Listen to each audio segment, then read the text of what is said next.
No. Alright, we're now live. Welcome everyone, hope you're making it through okay. Please help yourself throughout the meeting. We need to make sure that's all done, especially Naya's favorite. What are those called? She was hoping that we wouldn't finish them so she could bring them home, That so. is so rude. Sure, we finish those. But we'll begin with roll call. Hi everyone, loving everyone's PJs today. Okay. Naya, Hello. Lusa, Here. Aiden, Here. Mo, Here. I'm here. Taya, here. Marian, De Silva, Here. Chinmay, Tanvi, here. Audrey, Aisha, here. Eddie, Ishika, here. Krishi, Shaughnessy, Here. Ben, Here. Ale, here. Pierce, Fabia, Ryan, Here. Yadu, Cameron, Drulu, Amira, Samyan, Here. Charmaine, Dolan, ZK, Sophie, Ryan, Advet, Here. Tanisha, Rafa, Megan, Gustav,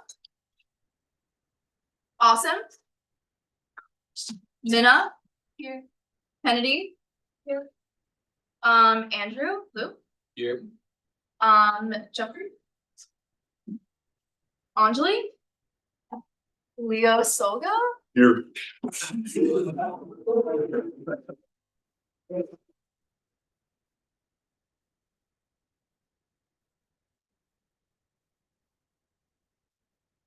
Lisa, Gracie, Anna, Benita, AJ. We could quiet the crosstalk, that would be great. Nina,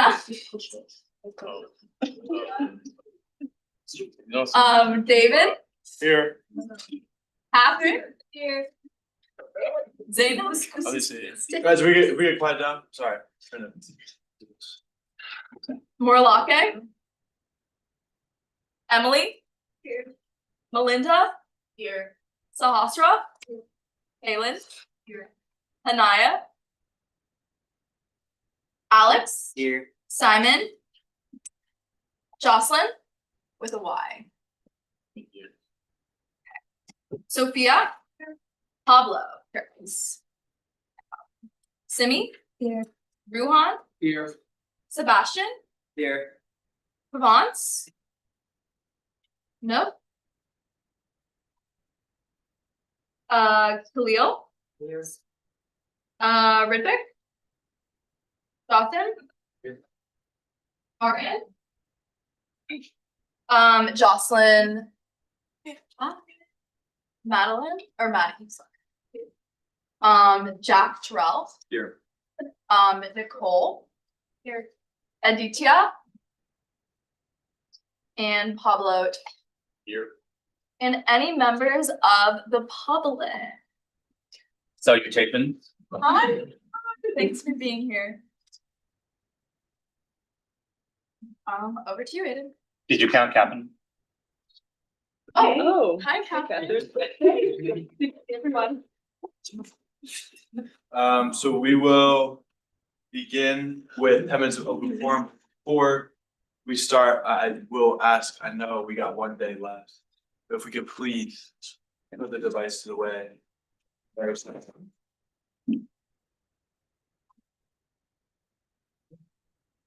I'll just wait till wait. Wonderful. Okay, thank you all very much. We'll begin with 10 minutes open forum. With preference given to those members of the public. The topics for forum? Sir? Sure. I heard there was like a debacle at University Council last week. I was wondering if there had been any follow-up on like reestablishing or clarifying Robert's rules as used by the council. Yeah, I mean, I know already that. Wait, I'll cover UC in my section, but in terms of procedural use from the moderator and the parliamentarian and secretariat, there's been nothing. But I'm sure on the next UC steering meeting, there'll be quite a lot of stuff going on. Thank you. Yeah, just briefly, I'll bring this up again. Next semester, we are launching the second round of the international mentorship program. Yeah. We've been working a lot on like improving the program, and one of those things was forming like a logistics team to help with the whole running of the program. So we have members from AIS, ISAP, and then a few people from the previous round of the program, but they do also want another person on UA to sit to kind of just help run it. So if anyone is interested in that, please reach out and we can talk about it.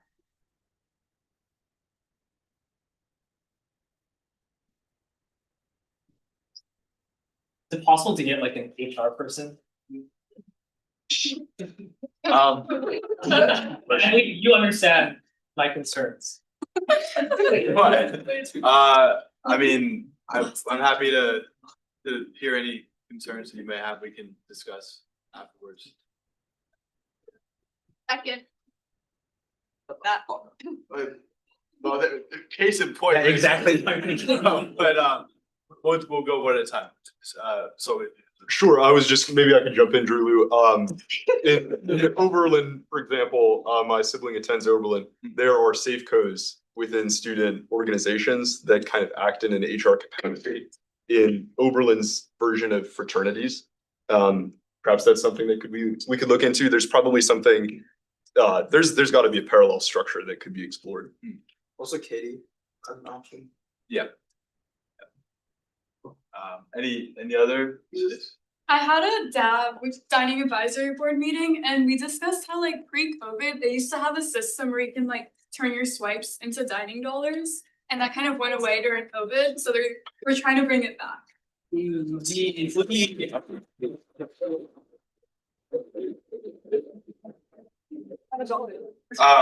I actually have a follow-up for you. Did they discuss a swipe drive?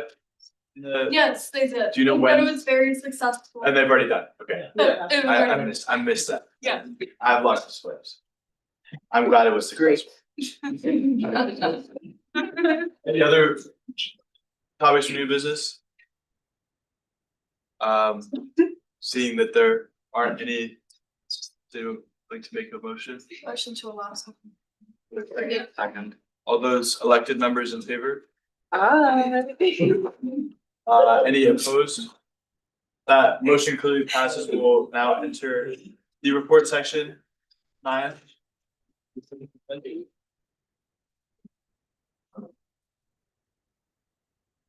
Hi guys, I feel like I haven't seen you in forever, and I'm so sad because like this is our last one. I won't see you for like 3 or 4 weeks. I miss you guys so much. I will miss you guys so much. So past meetings, I didn't have many because we had break, but I had one with Katie on the 3rd. We had UC. Musa will tell you specifically about UC, but after UC, we had a discussion with Kathleen Shields Anderson. She is the vice president of DPS. And I was telling her briefly about the idea that we kind of discussed about finding a solution to the large congregation of Philadelphia youth that are gathering on 40th Street in Walnut. I spoke about it, made a brief statement about it at council. But specifically, she started telling me about this thing that the Philadelphia, or that they do, like it's like a chapter all across called the PAL Center. And we used to have a chapter here. It stands for Police Athletic League. And DPS dedicates 1 officer to this league. They used to have a physical building it was like on Ludlow Street, and they would have a bunch of kids from local schools come, and it was really great. But after COVID, it closed down. And they haven't been able to have a physical space since. But I bring this up because there's capacity for us to kind of join in with them. Right now, they have a model where there's a lot of fraternities and sororities that come and volunteer, but this is an option for us to, one, have volunteers ourselves and work alongside DPS directly with this, but also two, she really wants to try to get the physical space back. Maybe not buying an entire building, but trying to find a space on campus. I know there was interest from Ari, who's not here, and Hanai, who's not here, but I think there was a lot of other specific interest in this. So we're gonna like think through the logistics of what this could look like for us for like a mentorship program that is spearheaded by the UA, whether it's in collaboration with DPS or whether it's our own thing. This is a really great opportunity. Speaking to the fact that we apparently used to have one a while ago. So any questions, specific questions about this or any feedback, ideas? No. So do they just like want us to help them volunteer once the program is up and ready, or they want help starting it? They're still doing something like just this, last Thursday, I think it was, maybe Thursday or Wednesday, she invited me to come this Thursday. And they had a little Christmas event. They had like 45 kids there and there was Mrs. Claus, and they gave out presents, and there was a police officer there. It was really, really nice. And right now they're just doing it out of, like the Rockwell gym type area in the Palestra. So I'm trying to find a more like solid space. But yeah, there's like an opportunity for us to kind of have more stability with the program and help them keep it up and running a little bit. And then she really wants to bring back a physical space, but that's gonna be a longer term goal. But she was like, if the UA could help with this would be great. So if anyone's just like specifically interested in working on something like this, please reach out to me. Yes. We recommend the Rotunda. They do a lot of community events there. Gina books about like a semester in advance, but like they do recurring events and some big emphasis on her docket to do like West Philly, like collaborative events with the community and On whose docket? like Gina Renzi, who runs booking for the Rotunda. Great idea. Thank you. Anything else? Any other ideas for spaces on campus for this to happen? Okay. If you think of anything, let me know. Next was Penport Undergraduate Working Group. That was confidential. The timeline for this, the undergraduate working group specifically will not be done. The other 4 groups, besides the graduate working group, are set to finish or it's like launch whatever their ideas are or put them out into the official committee in January. I think that the 2 education groups are going to take a little bit longer, but everyone else is just about finished. So I was expecting we'd hear more from President Jameson on this shortly. A lot of big things coming out of there. I had a meeting with Gary and Jen Canoe specifically about there was a question in the Slack channel by Chinmay a couple weeks ago, or like saying that he had like 3 or 4 exams on the last day of classes, and people were like, "Yeah, me too." So I emailed Jen. I asked her. Jen is the AVP for education, and I asked her like what we could do about this, and she basically said that there was nothing. So I wanted to take a second to look at this final exam policy. Couple things specifically to highlight, and then I want to have a brief conversation about what you all's conversation is, because what was in the conversation with Jen and Gary was that there is obvious. First of all, the policy is extremely outdated. Second of all, there's room for it to be changed. So I'm curious if there's anything specific you guys think should be changed. What I asked about was that they cannot hold a final exam or be scheduled during the last week of classes or on reading days, which is explicit. My understanding is that a lot of students do have final exams on this thing or on this week. And then also no student can be required to take more than 2 final exams on any calendar day, and then it has to be postponed.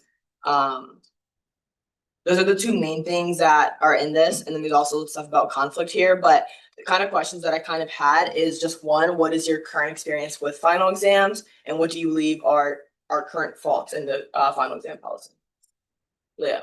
Well, I think the issue is they don't define what a final exam is. I agree. I brought that up. I was like, so we don't know how to define a final exam. And she was like, well, it's hard because, well, actually, I think in here, a final exam is like, oh crap. It's identified as like something that's cumulative. I think was like the idea, like that's the understanding for it. I think. I'm not sure if it's completely in here. But not all final exams are cumulative.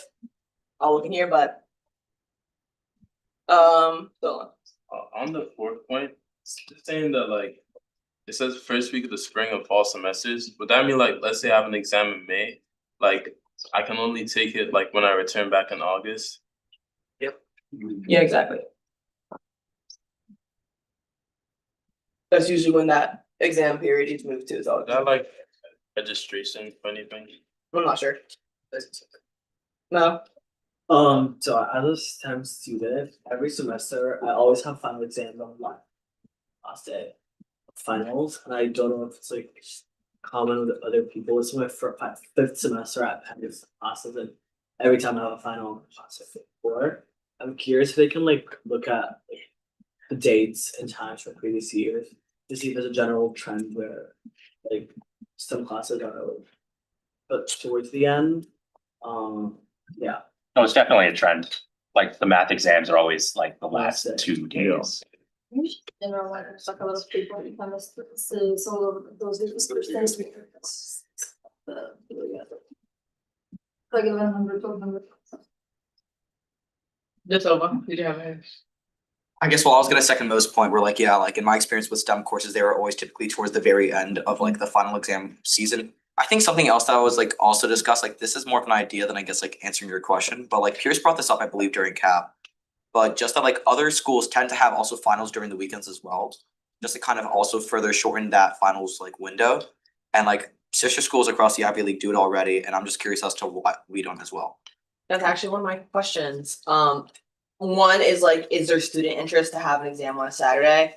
Two is the logistics with faculty, but that they think actually that like, that was one of the most feasible things before like we even like changes in this policy would be that we could potentially look into do like piloting for Saturday exams.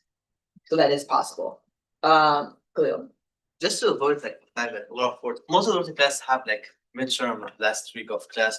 Like, can like the if we are like changing the policy, be like just any exam, not just final exam, like any type of exam, like whether midterm or just like the word exam, you cannot have the final week of class just like during the days.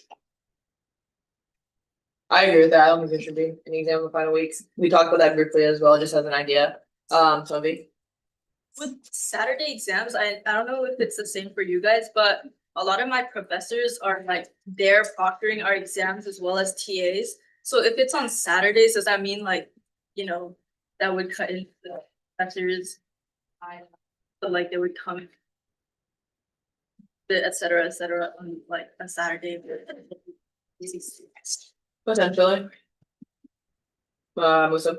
Wait, on like taking exams only during finals period, I think a lot of people would like to take them earlier and then go home earlier, specifically if the exam is not like cumulative. And the second thing is like, I think it's just an impossible game to try and define when final is, because professors will always find a way to like nudge it one down. For example, like end of semester quiz or like final like project, you know. So there's always a way for them to put something on the last day without having an exam. Andrew. I do think to like Jimmy's original point, maybe just working with Stephanie to like have more accommodations for people who have like multiple midterms or like quizzes on the same day. Especially because like they do get concentrated, especially in that last week. Like tons of people do have like 3 to 4 like projects or business into on the exact same days. And I feel like some professors, especially for larger lectures, like will never grant that extension, even though I think it's a very understandable reason to do so. Because part of the reason is also you can't make it to during reading days, just like the natural next couple of days. And you like provide reason as to why like classes have earlier finals, like always. I mean, there's no like every professor has their own autonomy as to when to do that, but like if they don't want to have a final exam, then like if they say they don't have a final exam at all in the class, then they'll just have a midterm period or an exam in general on the last week of class instead of having it during the final exam period. And in determining what the academic calendar was going to look like, I like highly suggested starting maybe even just a week earlier. That way the final exam period could be shifted up a week. And they were like, well, or I was like, well, if you guys like, if the closer and closer it gets to winter break, professors are gonna start doing that instead. They're just gonna start putting them on at least last week classes before reading days and just do what the warm professors are doing as well. So it's a general trend they're starting to notice, but they're just like, there needs to be a lot more support from it. I think there is an answer to that though, which is that MBAs end a week earlier, so any cross-lesson classes have their final exams a week earlier. Big and I think it's like a general trend where they teach both MBA sections and undergrad. Never been discussing like cut or anything, but I mean, it makes sense. Rafa. I mean, instead of trying to define finals or including finals and midterms, can't we just have a policy that says you can't have more than 2 examinations on any calendar day? Like policy 2, and like just remove the final, because I feel like the issue that happens with the last day is that they pile up on a certain day.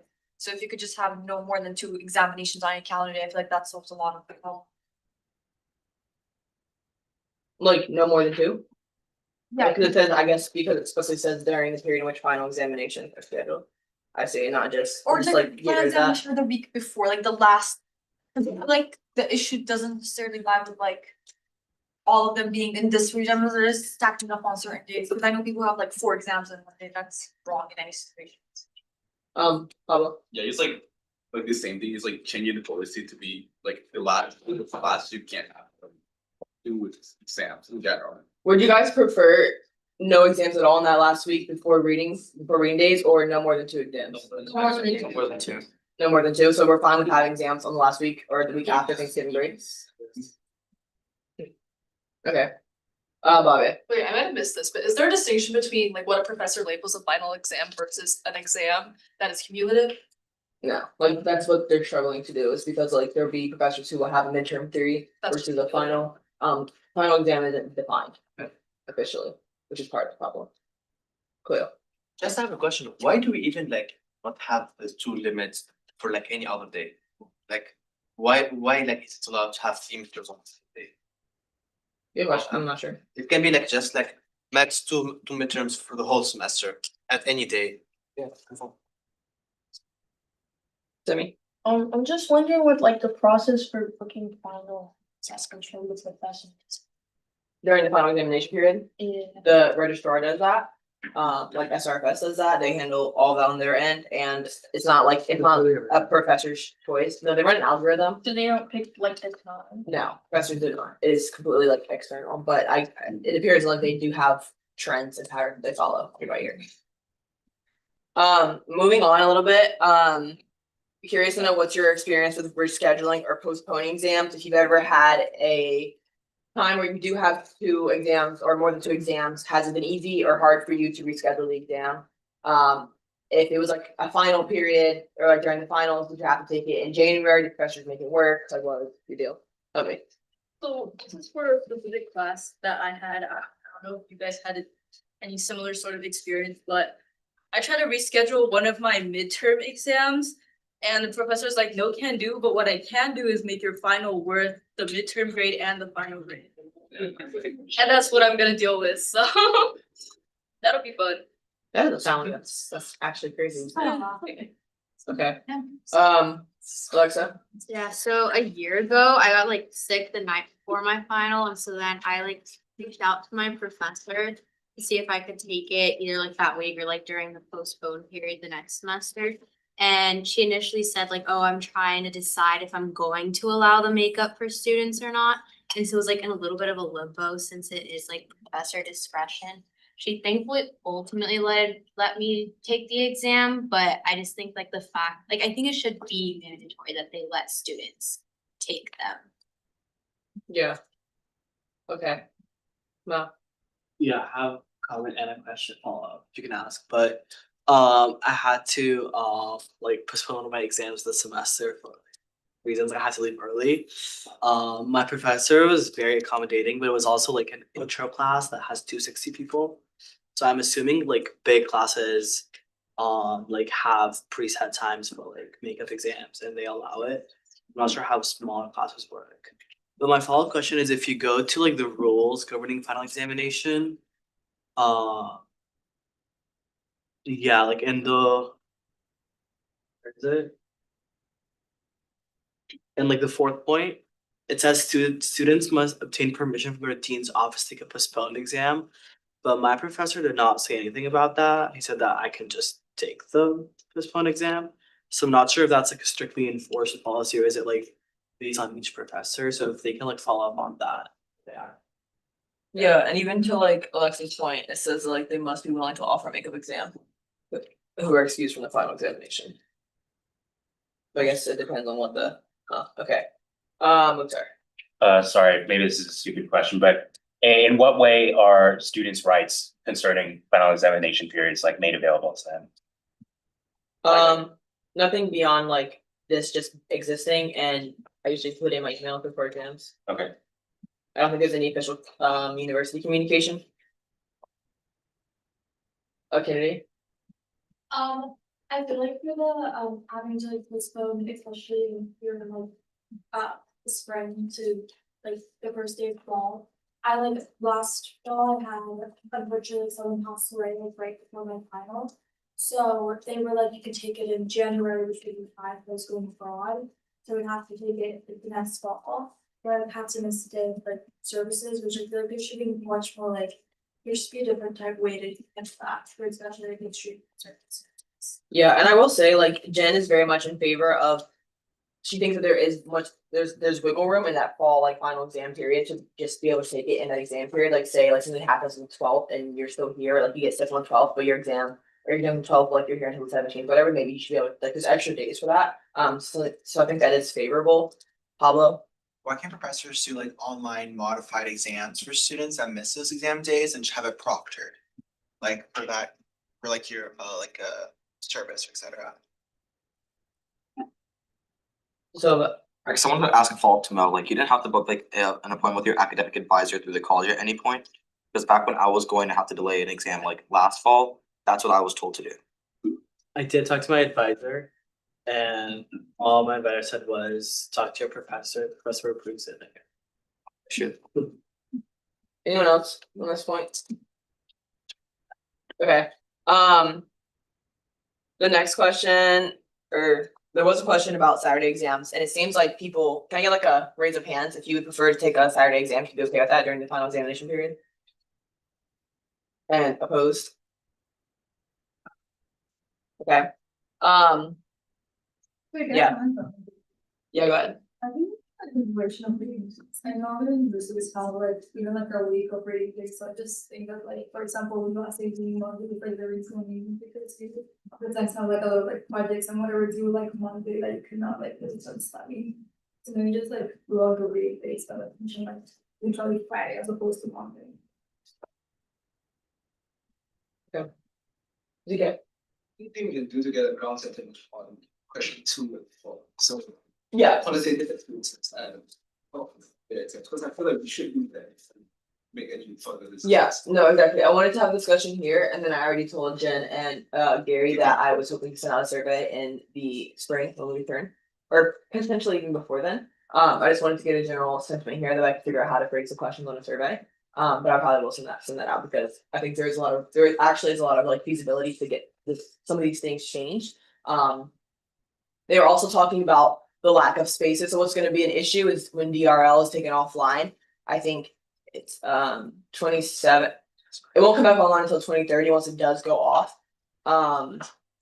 Yeah, and it's like the entire building will be offline, so that'll obviously be an issue. There's an entire generation of classes that like have no idea what DRL even is. But all those central pool classrooms, they're gonna have to figure out what they're going to do, where those classes are gonna be held. Those DRL auditorium rooms are like a really common space for large exams to be held, so that's gonna be an issue, so trying to figure that out. There was discussion about the current structuring method that we do right now with exams is like, if you take an exam in here, for example, it's like every other seat. There was a possibility of doing, maybe there's 2 exams, maybe there's an engineering exam and a Wharton exam in here, and it'd be like Wharton engineering, Wharton engineering. So there's 2 exams going on at the same time. 2 different classes, sorry. Class. To better utilize the space as well. Tell me. I just wanted to clarify that for a Saturday, like the potential to explore Saturday exams, could this mean like you can specifically reserve like makeup exams or postponed exams to Saturdays only, for example? Because each exam period is 2 hours and it can only be 2 hours, which means that you can have as many people taking different exams in a room as you want in like a 2-hour time slot. Yeah, I think there's two like ideas that were exposed or explored, one being if it's just postponed or literally having scheduled exams on Saturdays as well. Versus like just Monday through Friday, and they also turn out to do evening exams on Fridays during final exam period. So probably keeping that, but maybe doing some Saturday morning ones. There are some holidays that would prevent some students from taking it, but I don't think that'd be a super big problem, and like obviously other schools do it, so like I'm sure there's ways around it. But there is possibility for two different types of models, whether it's both at the same time or whatever. But yeah. Wait, I think with that, I'm a TA, and from speaking to the professors that I TA for, the biggest problem with makeup exams is that they have to create a completely different set of questions that is like equivalent enough in how difficult they are, and that they can like use the same curve if those people are getting the same, if they're getting graded within the same period, which is why if you take an exam, if you postpone your exam to January for this semester, then the other students are not affected by however their exam was curved. You might be affected by their curve. So if you were to have exams on Saturdays during the final exam period that were a different exam, I would assume, because you wouldn't give them the same exam if they could find it out from other students. Yeah, then you would have problems with that. At least I think like you get a lot of pushback from professors with that, is my intuition. Okay. Anyone else?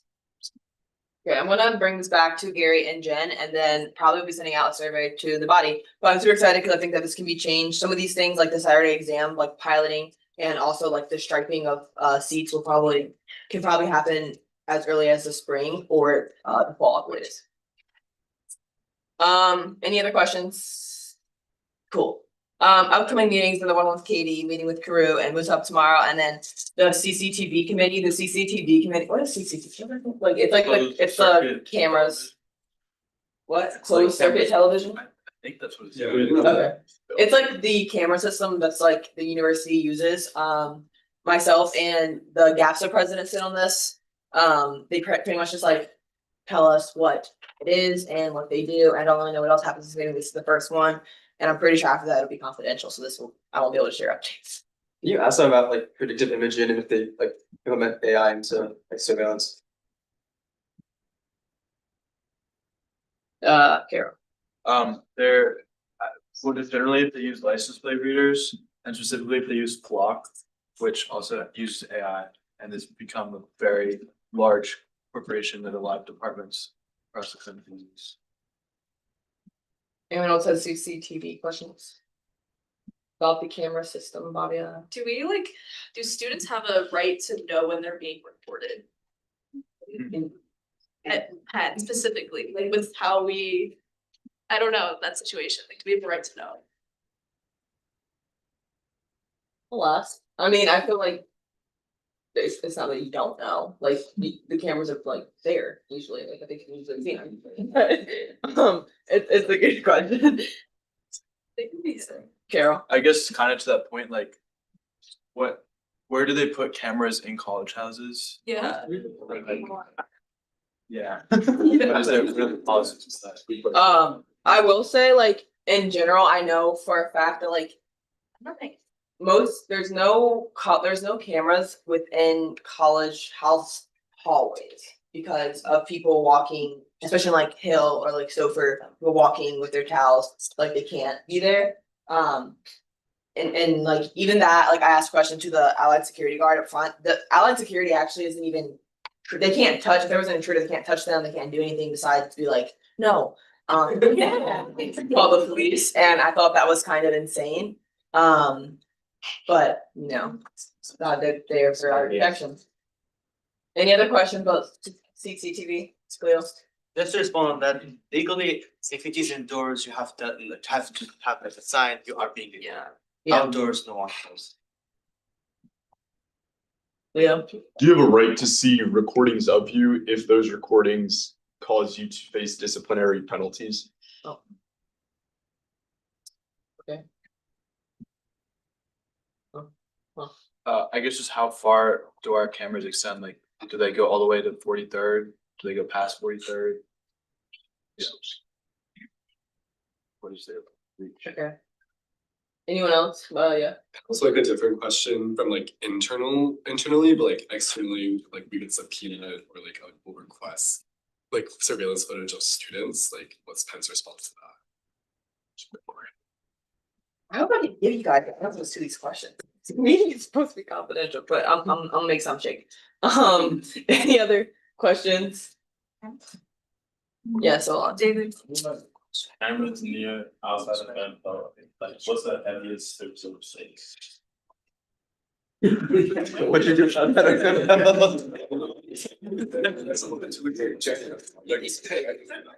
Maybe where's the least, so that. Least. Okay, okay. Alright, we can listen up again. Thank you.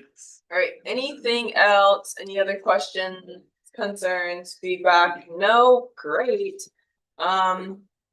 All I have to say is make sure you guys stay all the way to the end because we have some things to disperse and I'll miss you guys so much. Hey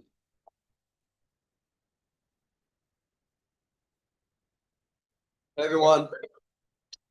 Second, we had UA steering regarding attendance. Because some of you did not make the 2 out of 4 attendance requirement, we're gonna roll it to the next semester. So if you only attended 1, you'll have to attend like a cumulative amount of like 4 across both semesters, if that makes sense. So make sure you roll over and catch up to speed. If you're not, then there will be like you fail the attendance and then we'll have to go through the entire policy. Regarding UA steering, I need feedback like from you guys on your perspective of UA steering. It feels as though from my perspective that I built like the runway, but nobody's running. And so the issue I'm facing now is like, what systems, what structures, what collaboration mechanisms do you use to incentivize the members of steering to make it productive? Beyond just like changing the structure, because I think the structure is like, it's sufficient for input and for collaboration and for discussion, but the participation is not there. So I'm curious to know your thoughts. So I know I mentioned this during the past steering, but I feel like some type of liaison between like, UA members and like steering representatives could be helpful. Maybe even having as simple as like a one-to-one connection. Let's say, for example, like I'm like the point person between like the UA and MSA. So that way I meet with them on a more frequent basis. Why? I mean, everyone here, you're probably the best candidate, so. Thanks so much. What's it called? And just like kind of create like a more intimate space where you could kind of talk more informally about like the issues that these groups are facing. Because I feel like once you start getting to talk to them and like peeling away like the layers like an onion, like you can understand like a lot of the fundamental issues that like some of these student groups are experiencing. Like for example, like I never really knew a lot about like the issues that like nurses are facing at Penn, but getting to talk to the SNAP representative there, like Lauren, was really informative in terms of like highlighting like certain issues that the UA could reasonably help them on.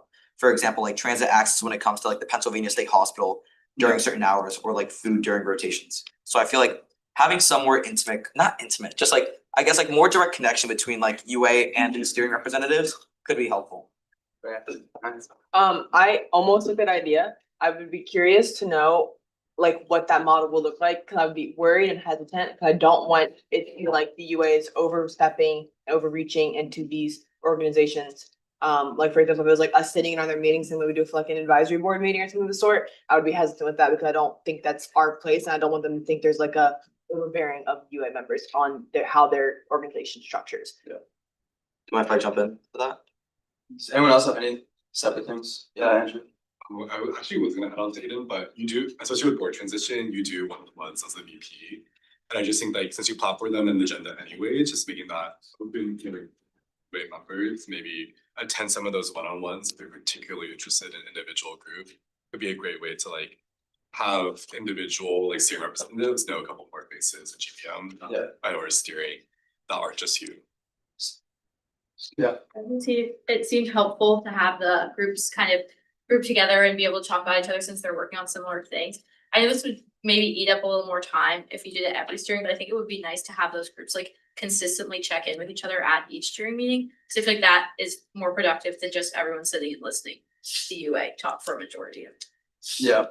Follow-up question is, do you think it needs to be more strict? For example, instead of going like, okay, open forum, like, please give us your updates, it would be like, TSO, what's your update? MSA, what's your update? So it's like, we'll call out specific. Yeah, I think shifting to something like 2 or 3 minute speeches, or in the interest of time, probably like 1 or 2 minute speeches for each group, and obviously if you don't have anything to share, decline to that particular steering. Could be a good idea to showcase work. I was also gonna say, I know mechanisms like these already exist, but incentivize them to either, I mean, no one wants to sit through a GD and then attendance with the public, but maybe. I'm sure many. Damn, okay. An exceptional individual aside. Yeah. Look through like the recordings or the minutes and see if there's any points. For like their group and what the UA is doing, kind of like an intersection there. Yeah. And bring those up, because I feel like otherwise it's more passive, figuring out ways to incentivize them. Nicely. So to clarify, the way I think the purpose of steering is three main purposes. Like first is other groups can advise the UA and their actions. The second is groups can foster like individual connections between each other, like MSA and HJ. And the third is like UA student as a body can like do productive work as a whole. That would look like signing on to statements or like internal deliberations on something. Is there anything I'm missing or something that isn't as important? Yeah.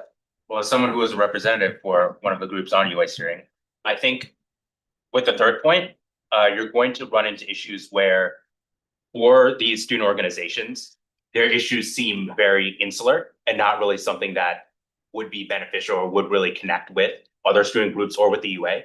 Like, for example, it really doesn't make sense for me to talk to you about, oh, you know, the MSA is having issues, you know, bringing in Muslims to our event. Like, okay, what are you going to do about it? But to that point, I think a lot of student groups have issues, but those issues or they feel more like issues that their group would be best served to solve.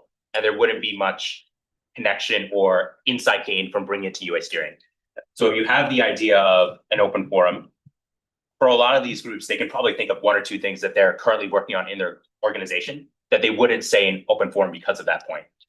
So maybe onto De Silva's point of maybe a UA point person, maybe think of potentially like SACS model where there's or what used to be SACS. I don't understand completely, but there was like one person who was like attached to like a lot of groups and like served as sort of a liaison or advisor. Maybe a similar model of UA members acting as liaisons, understanding more in depth or in more detail what issues those groups face, and maybe guiding them or advising them on how they could bring that up into UA steering. Yeah. It can be VN, like 5 channels. Or 5 modes. Oh god. I love Okay. that channel. Anything else thoughts on UA steering? Last question on this is, from your perspective as the UA representative, have you found interest in steering? Do you think it's been productive to your time and experience in the UA? If yes, why? If not, no. Yeah. Julie? I think like it is productive. I think it's really hard to get participation. I think while like it's like annoying because the groups were like, we don't want administrators, but I think the administrators like did add like a sense of I won't say like excitement, but I think like if you put everything together as like a theme and you wanted to talk about like, oh, this steering we're doing this issue that's like really relevant right now, and we're gonna have an administrator for 1 hour, and then we're gonna have this guided discussion for another hour.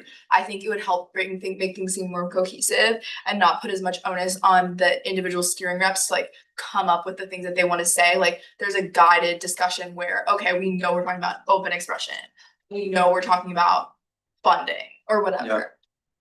No. I know money is tight, but I remember our freshman year there was a reserve fund. And I thought it was very engaging because different people were bringing up so many ideas. So I wonder if that's something we could explore where like we set a budget aside every year and keep it as an option for like steering groups to propose ideas. Yeah, but I also feel like if there was food and steering, the vibes would be like tenfold better, you know what I mean? Like everyone would be like, oh my god, like Ataya, so good. Yeah, so I'm gonna kind of push back on that point because I feel like from last year's steerings, like in my opinion, I don't feel like there's been kind of like a change in terms of levels of engagement between this year and last year. So I don't know if like adding food into the situation will make it a lot better. But I guess kind of answering your core question of like perception of steering, I think like this most recent meeting, I think showed a lot of promise for it, just in the fact that I don't know, like I really felt like fulfilled when I got to talk with like the student, like a specific group and hear what they're doing, whether it's like Dean's Advisory Board or like NEC or SNAP. I don't know, it made it feel a lot more fulfilling. Yeah. Yeah, Bobby. my student attendance has been lackluster this semester, but from my experience, I think, I as a UA member benefit the most when it's like conversational and you break out into smaller groups and you hear directly from the steering members, but the steering members benefit more when we are giving them updates where they're gonna hear from other groups and you don't get to do that as much. So I think it's like a balancing act of how much do you want UA members to feel like they understand the issues like on a more intimate scale versus how much do you want steering members to actually know what the UA is doing and how the UA can help them. Yeah. I agree with Julia. I think some of the most worthwhile steerings have been the ones where we like talk about like one issue at length, which is like the opening session was a good one, and then like student immigration to 10, and like administrators help facilitate that. But I think also like having like really defined topics, at least for like 1 hour of steering, helps people know, and they just sort of notice that it's not their student group rather than like coming to you with like their problems, they're like voicing their opinions. Like, No. Yeah, like I remember last year we had a one where we talked about like SAC's new funding model.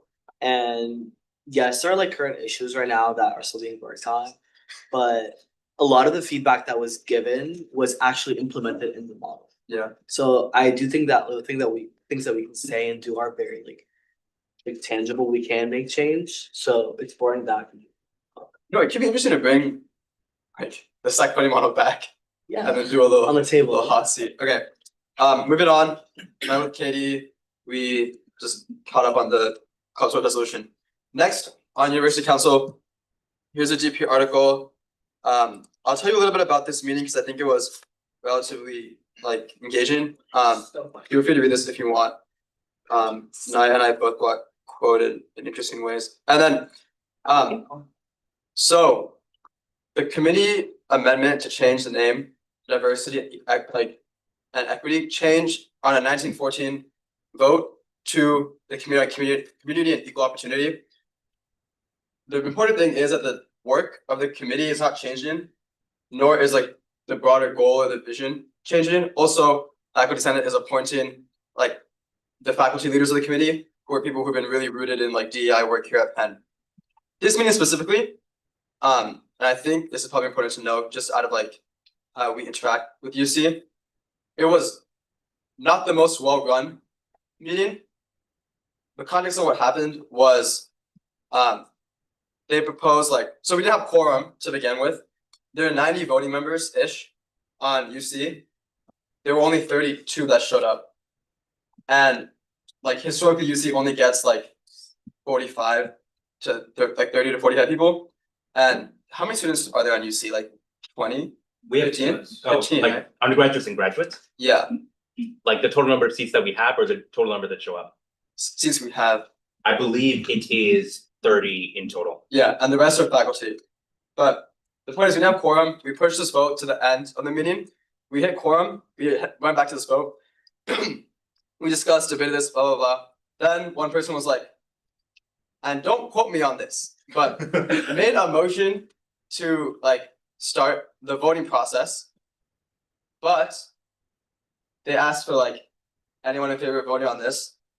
We all thought we were voting on the motion to enter the vote rather than the vote itself, because it was a disruptive motion that was like in the middle of discussion. And so people raised their hands, people raised their placards. It was 1914, and then they're like, okay, it passes. And then we were like, wait, hold up. This makes no sense. But then we lost quorum. So we couldn't propose a motion to go back to the voting process or to like do the voting process over again. So it passed. That guy definitely. And the conclusion of this is now it'll be brought to UC steering, which Naya and I sit on, and then we'll like most likely punt it back to the January meeting to get like a proper vote of it. Yeah. Also, like correction, it's the committee on community belonging and equal opportunity, which was also brought up. But then also like side note, I sit directly beside like the parliamentarian and the chair and like the moderator, and they got like really heated. Like they were really like, what are we supposed to do about this? Like, I don't even want to do this. Like, I mean, like, just stop. For them, it was like, imagine you're like, that's your like biggest role and Jameson's right next to you, and then you fumble the entire thing, and they're like, oh my god, like what am I doing? Like members of like the council were like, actually, per Robert's rules, you can't do that. And they're like, Yeah. actually, I think it's like this. And it was so crazy. It was pretty crazy. But anyways, the name has been changed in a pretty bad like process, yeah. Just like if there wasn't a decision, like if the assembly did not decide to vote on it, then like how could they have like. No, because what happened was misunderstanding. from the moderator's perspective, who was like Aiden's role in that meeting, put it out as a vote. It was just like, okay, all in favor. It was like one person was like, okay, motion to previous question. Then they're like, okay, all in favor. And so probably the majority of the room was thinking we were voting on the motion. And then afterwards they counted and they're like, okay, the name passes 1914. And then people left the room. So we lost quorum. And so we couldn't like review the voting decision. Yeah, so pretty crazy. Okay, yeah, so there's. Am I able to ask who introduced that motion to previous question and kind of Eric things up? Bellman. Who? Like Eric Bellman, he's the Chair. lot like You think he previous knows a chair, lot. past chair of the. Yeah, faculty. So that's kind of dookie. Law professor. Okay, and then the last thing on University Council is I want to note where University Council was in the beginning versus where it is now. So we came into the semester with a 24-minute meeting and coming in, and I want to give a huge shout out to the reps that were on the team, the student reps. That includes from the UA, like Simon from APSC, Zainab from UNC, and our lovely Mukhtar at MSA. So, put into perspective, over the summer, Mukhtar read probably like thousands of pages of old history documents about Penn, like went through the entire almanac, and then he wrote a 40-page proposal of how to change University Council. And so we came in like with our heads in the game. We're like, we're gonna make sure UC changes. It's gonna be super productive. And I know UC is a bit of a black hole, but for the past like however long, it's been a very cut and dry. You sit there, go through the motions, and you leave. And that's why historically, like the turnout to the meetings are so low, is because people don't find it interesting, they don't find it involved, like engaging, and there's no room for dialogue, discourse, debate, disagreement. The goat Mukhtar over here comes over and is like, bang, I have a 40-page paper, let's solve this. And thankfully Mukhtar, along with the 11 other, or 13, 12, something like that, 11 to 13 other student representatives on the team, like we pushed a lot, debated a lot. And so after the first meeting, which was 24 minutes, second meeting, they bring up the committee on belonging name change. We fight back, we debate again. Then it's tabled, and then we work with Office of General Counsel and the like faculty tri-chairs to then propose this name change, and then it passes. And so I think the biggest push to this is like really like we can do pretty crazy things at very high levels. Like I guarantee you, if you ask like anyone from May, or even like probably in the first meeting, like we would be able to debate something for 2 hours, disagree openly, call them out to their face. It'd be pretty unheard of. So huge shout out to Mukhtar, Simon, Zainab, other reps on this room.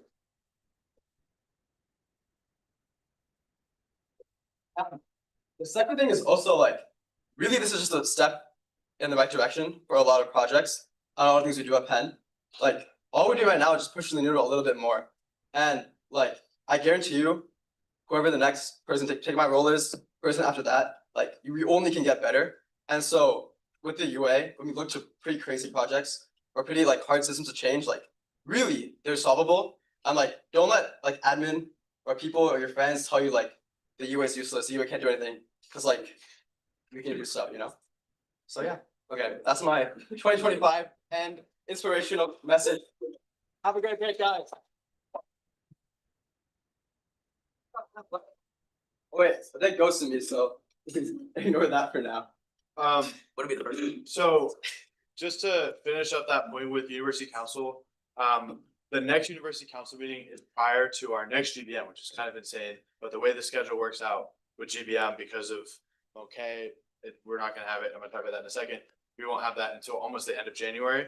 And I sit on University Council and I'm supposed to represent the views and the internal body of the assembly. So I was wondering if we could do a quick, just straw poll, show of hands. Would you all be in favor for the name to be changed? This is just me voting yes or no. if I want the name to change to the Committee on Community and Equal Opportunity. I'll do the Can I- vote in a second. Wait, the context that's important here is if it were to not pass, then the trustees will come in and they'll change the name. And they'll likely change the name to something that's more like reductive than like community equal opportunity. So Well, do you I- do I you wanna add like the context that Kathleen gave in the UC meeting about how you got from the committee on belonging to the committee on? yeah, so this is where Mukhtar's genius comes in again. So we were in a meeting with the faculty tri-chairs. They were just proposing names. We thought this would be like the best substitute of words that would A, not come under future scrutiny in the federal administration, and B, that the Office of General Counsel found that was in compliance with the law. And also captured like A, the community aspect, and then B is like equal opportunity is still a pretty vast statement of like, we want to proactively ensure equal opportunity. Anything I missed? Yeah, in that process. Sorry. There are some additional details that I will convey. No, please. It was mainly the group that decided on that new name change with the tri-chairs was mainly a group of students, undergraduates and graduates. And one thing that we really conveyed to the tri-chairs was that we wanted this committee, if it was going to have its name changed, to have a name that conveys strength and conveys integrity in the work that they're going to do. And the tri-chairs did convey that they cared deeply about the work that the committee was doing. And they ensured that the selection process for the members of the committee was sound and that the members would also care deeply about the work. And I also conveyed, and as well as the other members, the other students in that meeting conveyed that they didn't just want to stop at, okay, we voted on a name change, whether yes or no, and then that's it, but wanted to open up opportunities to meet with the members of the committee if the undergraduate assembly wanted to do so, to ensure that our voices were heard and that we were continuing the work of diversity, equity, and inclusion, even if the name has to change. I would just also add context that I think there is merit on voting no. We don't have to rubber stamp the erasure of this language, especially if the university is going to change it anyway. So I'll just add that perspective as well. But if we could have Can a I quick, motion to pro-con debate this session. Or we could have a sure. We'll do a straw poll, but we'll have a pro-con debate with what, like 1 minute speaking time. Just do 7 minutes. Sure. Is there a second? Second. All those elected members favor? And then the opposed, elected members opposed? So that motion clearly passes. We can have 7 minutes pro-con debate, 1 minute speaking time. Is there anyone that would like, and we'll say, what would you like? Pro would be. Pro would be like in favor of the name change, and con would be. Okay, so to be clear with everyone, I know people are getting up, that's fine, but just make sure you're listening up. People who are speaking pro would be pro to change the name to this new title right here. Oh, I've got the whole crew setting up here. All right, and then con would be to not change or to stick with the current name. Well, the name that was current, it was used previously. Good question. Say that even if we change the name, then the trustees can still step in and change the name again. No, but Or if we change the name, they can't do that. It wouldn't go on their docket to change, like it wouldn't be part of their meeting So agenda. if we vote to change the name to this, the trustees can't change it. Well, I'm sure they could, but yeah. They would. unlikely. Change it. Yeah. Okay. They probably won't. The point is though that like, if we, Guys, can we please listen up? You're welcome to get food, but just please try to do it quietly. if the council were to vote no to the name change, it will be changed to something regarding that. Okay, do we have, is it It's just a question. point of order? Sure. I'll check this out. I'm kind of not following, like, I thought we had this conversation like a month ago about whether university council should vote to change it. And then this was like, no, we should like not rubber stamp this change. No, it was, yeah, like, no, we should not, we should like make a statement even if it's changed. But now this is like I guess I'm just not following. So that's, I remember having that conversation, I voted no, because I remember that was the discussion we had. Yeah. I just wanted to, if we are gonna have this vote again and we're not gonna have a GBM before that, I wanted to get a sense of how people feel. Obviously, there's been some developments since then. So if people do want to speak pro and con, we can do that, but if there aren't too many speakers, we can also move to a quick straw poll. But do we have speakers who are pro in changing this name? Any con? Wait, do you mind re-clarifying the rules for pro and con again? Sorry. Yeah, pro is you are in favor of changing the name to this highlighted name. And con is keeping the old Committee on Diversity and Equity. Think about points.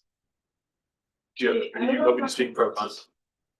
Cause I'm not, I'm not elected, but I think I'm gonna speak like for pro because. Okay. Yeah, we're gonna list first because we need pro and con. But so just give me one second. Oh. You'll speak pro. Is there anyone that likes to speak con? I mean, I can speak con for the sake of this, but we'll give you 1 minute. to Speak pro. All I have to say is like it's better to change it to this than if they're just gonna make it something worse. Thank you. I'll speak against, it's basically what I just said a couple minutes ago, but I don't think we need to put our stamp of approval on this name change if it's going to be changed anyway. I believe that's what we discussed a month or two ago. Obviously, the work of the committee will stay the same, but I personally don't believe that we need to approve this name change that is inevitable. Is there pro or con? Is there a con speaker as well, or another pro speaker? Can I just like ask a question, make a comment? Is it a like point of order or a point of information? Never mind, it's fine. Okay. Wait, you can ask the question as a pro or con. Yeah, you could phrase it as a question. Okay, would changing the name? No, just speak con and for the purpose of this. Can I jump on the pro train? Yes. Thank you. Are there any other speakers pro con? No, okay, go ahead, Julian. 1 minute. I'm just gonna say, I think that there's a little bit more context to this. So like, as Mustafa said, we were working with faculty senate and we were working with like a lot of other student groups to sort of, like think of a way to come up with the best name, as Muchar said, to show strength. And I think like by having this collaborative process where we work on with various stakeholders of the university, I think it's sort of like preventing like a group of trustees who doesn't represent us to really like have a lot of authority on this name change if we really think it's going to change anyway. I don't see it as putting a rubber stamp. I think it's trying to do the best with what the federal like laws and guidelines are right now and working in a collaborative process with various stakeholders to sort of try to come up with the best solution possible. We have your con speaker, which you can pose a question. 1 minute. I think something that we should consider is whether we care more about impact or if we care more about like making a statement. Because in this case, if we both like con, we're making a statement that we don't want to like erase diversity and equity and all these things. And if we both pro, I think we maybe even if that's not our intention, we're kind of erasing that. Because we are the ones changing the name. And I think that matters. And I think we should consider whether like how much impact does the name change actually have? Like is it more important for us to make a statement or to change the name to something that we a little bit more on, even if it's not what we want. And then our final first speaker. So well, for this. Okay. Well, I'm gonna make this quick. Try to yield time to move on. Basically, I don't necessarily see it as capitulation just for us to change the name when we've already established that if we vote no on this and it doesn't pass, it's going to go to the trustees and become an even more probably reductive and restrictive name compared to this, something that's been actively worked on by students to still allude to some of the core mission and identity of diversity and equity and inclusion. So I feel like I don't see it as much of us capitulating to kind of like this unfortunate set of circumstances as it is just us gaining autonomy over this naming process. I'm going to yield the rest of my time to Mukhtar. A point of clarification for everyone is that until the like actual scope and mission of the committee is finalized, the committee is not doing any work. So from the beginning of the year until now, the Committee on Diversity and Equity has not been doing anything. And if we vote again in the next meeting and maybe we decide to change the name of the committee and its current mission, then that throws a spanner into their mission or the work that they've been doing within that interim, if at all. And so I think that was something that Simon was really caring about, was that until this is finalized, the committee is doing nothing. And as we get closer and closer till the end of the semester, they might have nothing to show for an entire year that they've had. Thank you. Are there any or con speakers? We're almost at our time. We could have like one more. I can speak either, what do you? But Either. Okay, I'll do pro, I guess. This is like a pro-lane subplot, but I agree because I think like it's actually a really important time for like a committee on diversity and equity to be doing where like although they say they won't be changing, like the administration, for example, is like revitalizing the college curriculum and considering getting rid of like the AUCD, the cross-cultural diversity requirement, and the language requirement of the college. And I think on one hand, like it does like the kind of statement that UA and sort of government makes on whether or not we're going to accept like someone's capitulations, even as like a general culture shift, I'm supported. But then again, to Mukhtar's point, like at a committee, like not being able to do work at all is also like practically like destabilizing as well, which is why I'm kind of like ambivalent. But I think I would put out those two things that like right now, like specifically, we are reevaluating curriculum. We are making a lot of changes when it comes to diversity on this campus, and I feel like those kind of go just because you say a name that's not changing. I would say it's only changing name but not mission, but I think that like doesn't really show that like a lot of things are changing, just like underground and not with a must plus. And we have one last, we're basically at time. Is there one last? Yeah, I'll be really quick. In terms, it's not really pro or con, I just think like we should probably pose the question to ourselves, like how far can we go with like having students that are on the UA and students that are directly affected by the UA do a lot of work to change a policy or to do something specifically for UC, and then how far can we go as the UA to make a statement by like detracting from the work that those students do, especially if they're on the UA? Like, is that contradictory of us? So I think there's like kind of a line there that we have to think about. Yeah. So we've hit our 7 minutes. We could extend the pro con debate, or we could enter the straw poll. Or should just straw poll? So seconded. Sure, we can second it. I mean, yeah, it's informal, but we can do all those elected members in favor of the straw poll. Any opposed, we don't even really need that, but we'll do a straw poll. Anyone can vote on this. This isn't like a formal vote. So do you have a point? Oh, no, I was just gonna say, you could call it a division of the assembly if you wanted to be fancy. Oh, I'm pretty sure. We could do it. It doesn't. So we'll have, anyone can vote on this, because this is informal, but if you're voting pro, this is to change the name to this highlighted name, as we've just said, and then con would be to keep the old name. So all those in favor of changing the name?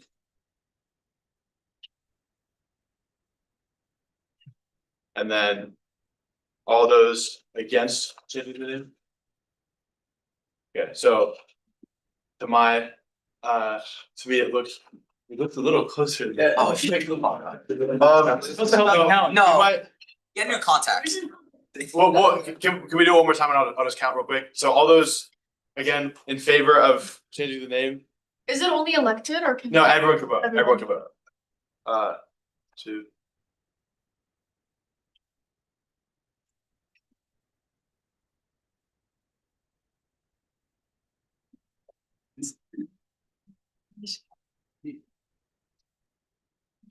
Okay, 27, and then all those against changing the name.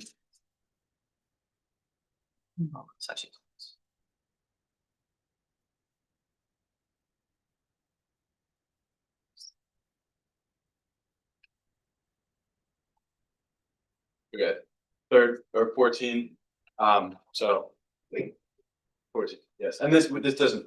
No, For the minutes, I yes, know. beautiful, I appreciate that. So it does appear that the majority is in favor of changing the name, so I will honor that if we do come to another vote in January. Thank you very much. So moving on, shifting gears a little bit, there was a DPS advisory board meeting on Wednesday, talked about all the wonderful stuff that's been going on.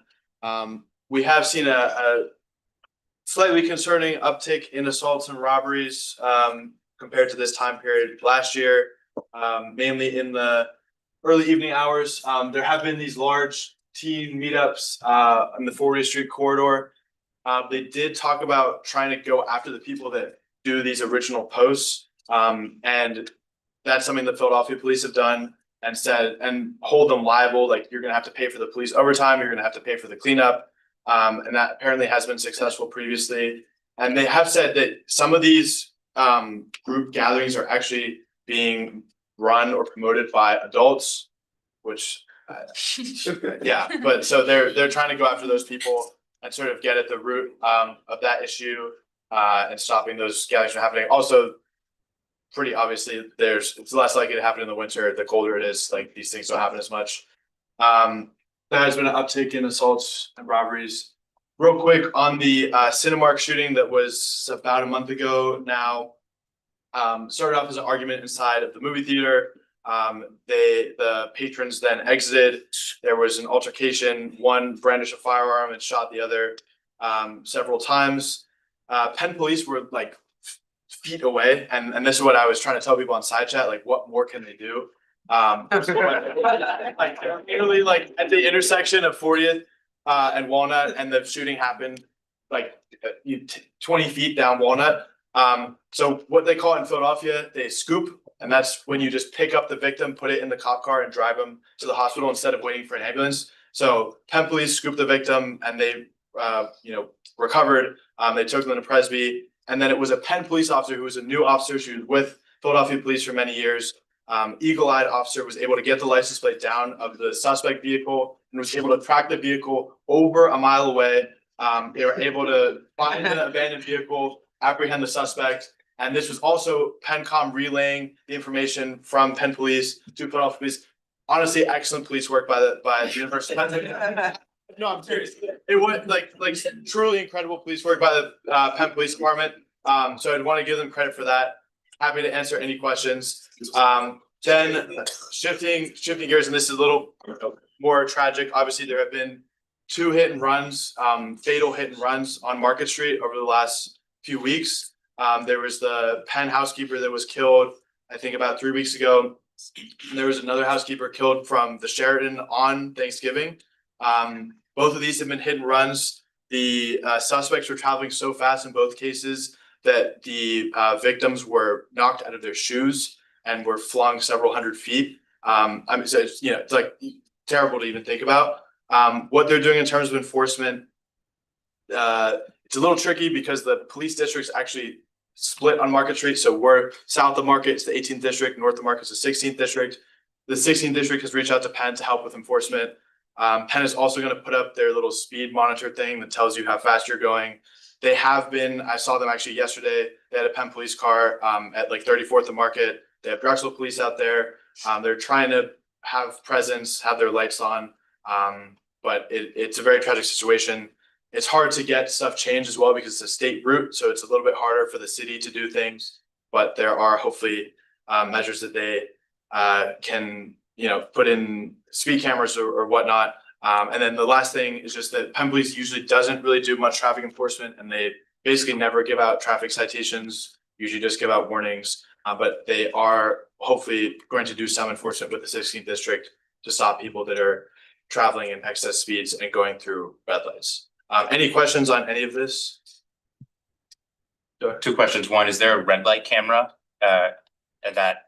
From my knowledge, there are not any cameras. I will check that before I say that. Yeah, I was gonna say, one, if there's a red light camera, maybe a very simple and easy, I don't wanna say solution, but a good step in the right direction would be like putting up a sign that says like you're being monitored or like red light camera or something. Yeah.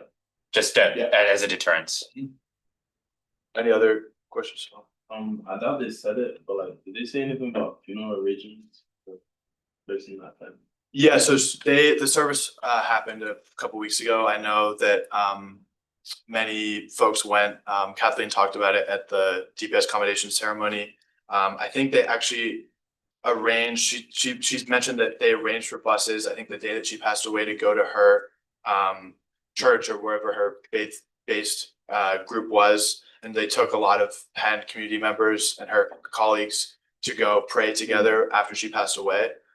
So I think Penn has been very supportive. They brought together crisis counselors as well to talk with her colleagues, and she was with colleagues when she was killed. So I know she's had her service, but that was shared, and they were good about supporting her colleagues as it happened as well.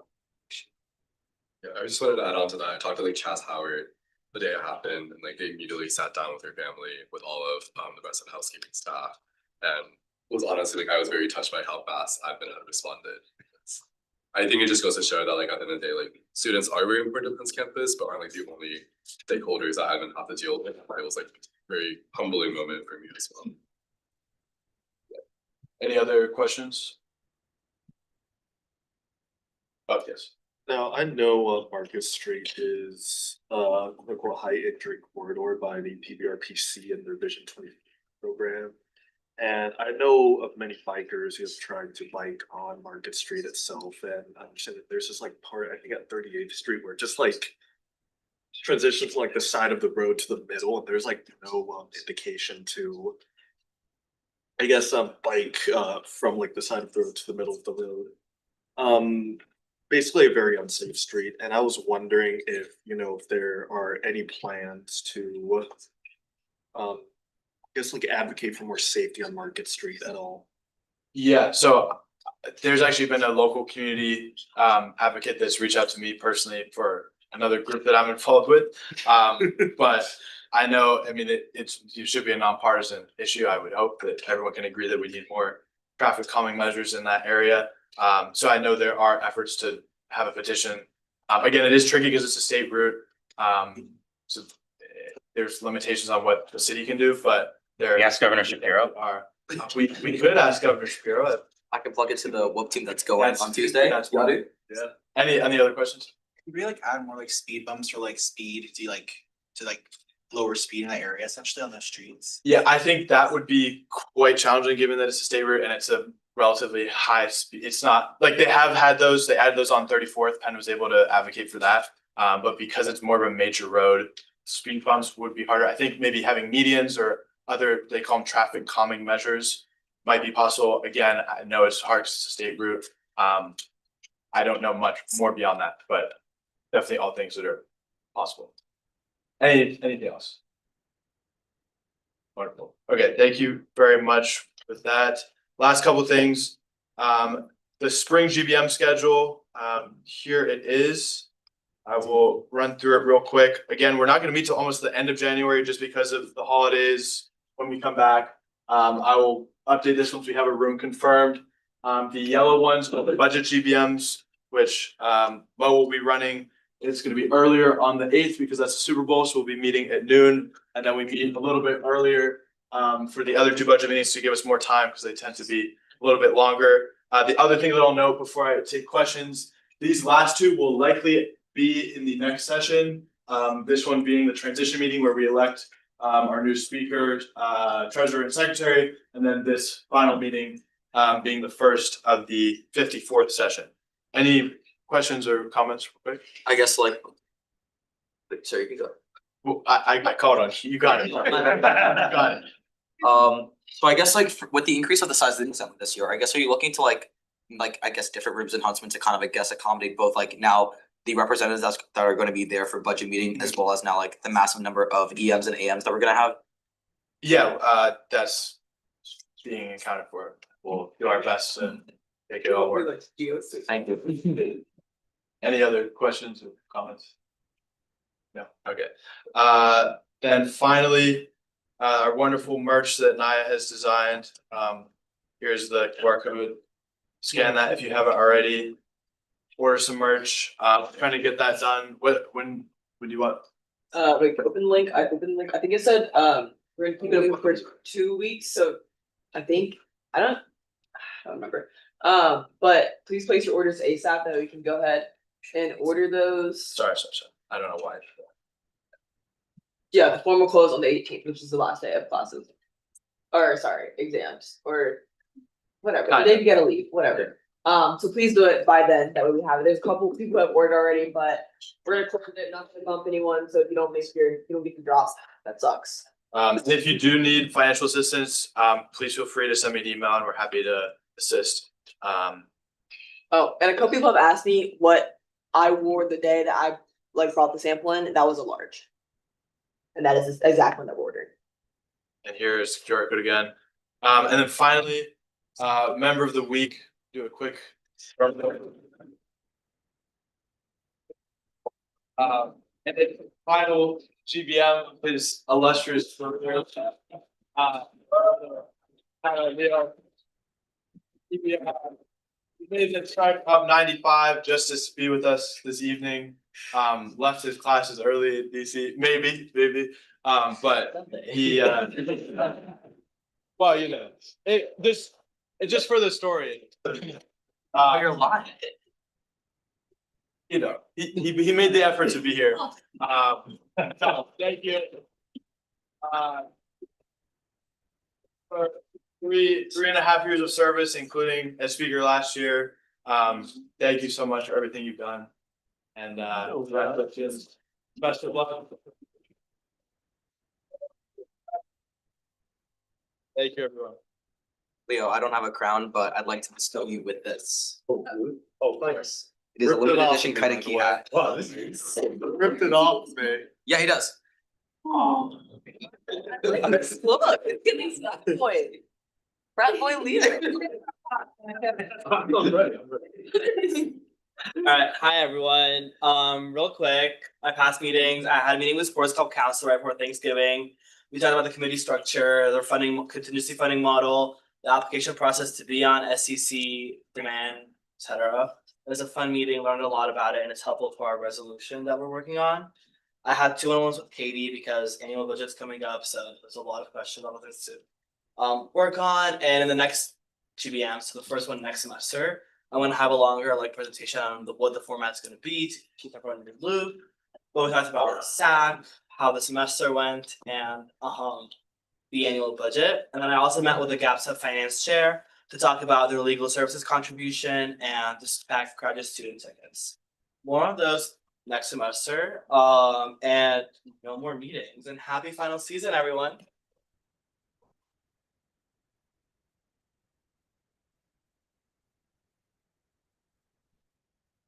Hi everyone. Last GBM before winter break. So I just want to give updates and data on airport shuttles. So we sold 588 tickets. More than last year. We're improving every year. And I could not have done it without all of you. And thank you to everyone who promoted and who work shifts. I worked the 6:45 a.m. one with De Silva and Simon on Wednesday morning, which was so awesome. And Mariam. Oh, and Mo. Sorry. I just think it's one of my favorite things when everyone works together and gets the shuttles done. So I also I want to add that thank you to everyone who helped who was in the videos. Simi, Eddie, who's not here, you guys are such stars. Heya, the Barbie movie was a lovely feature. And thank you to the comms team who helped with the graphics and everything like that. So amazing. One of the things that was going on that I want to work on is better advertising and more feedback about the days. So I noticed a lot of people were leaving early perhaps this Thanksgiving, and I wanted your feedback on, do you think that the days were good? Do you think the times were good?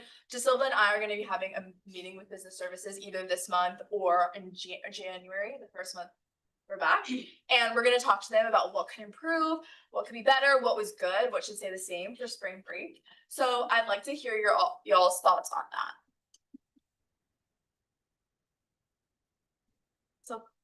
I guess it'd be interesting to look, sale of tickets over time, especially on Wednesday, the day right before Thanksgiving, especially towards the afternoon, because I'm really curious about how many people are actively taking buses to the Philadelphia International Airport, right before Thanksgiving. And if if we see a handful of hours are not really as engaged compared to the rest of it called, airport shuttles.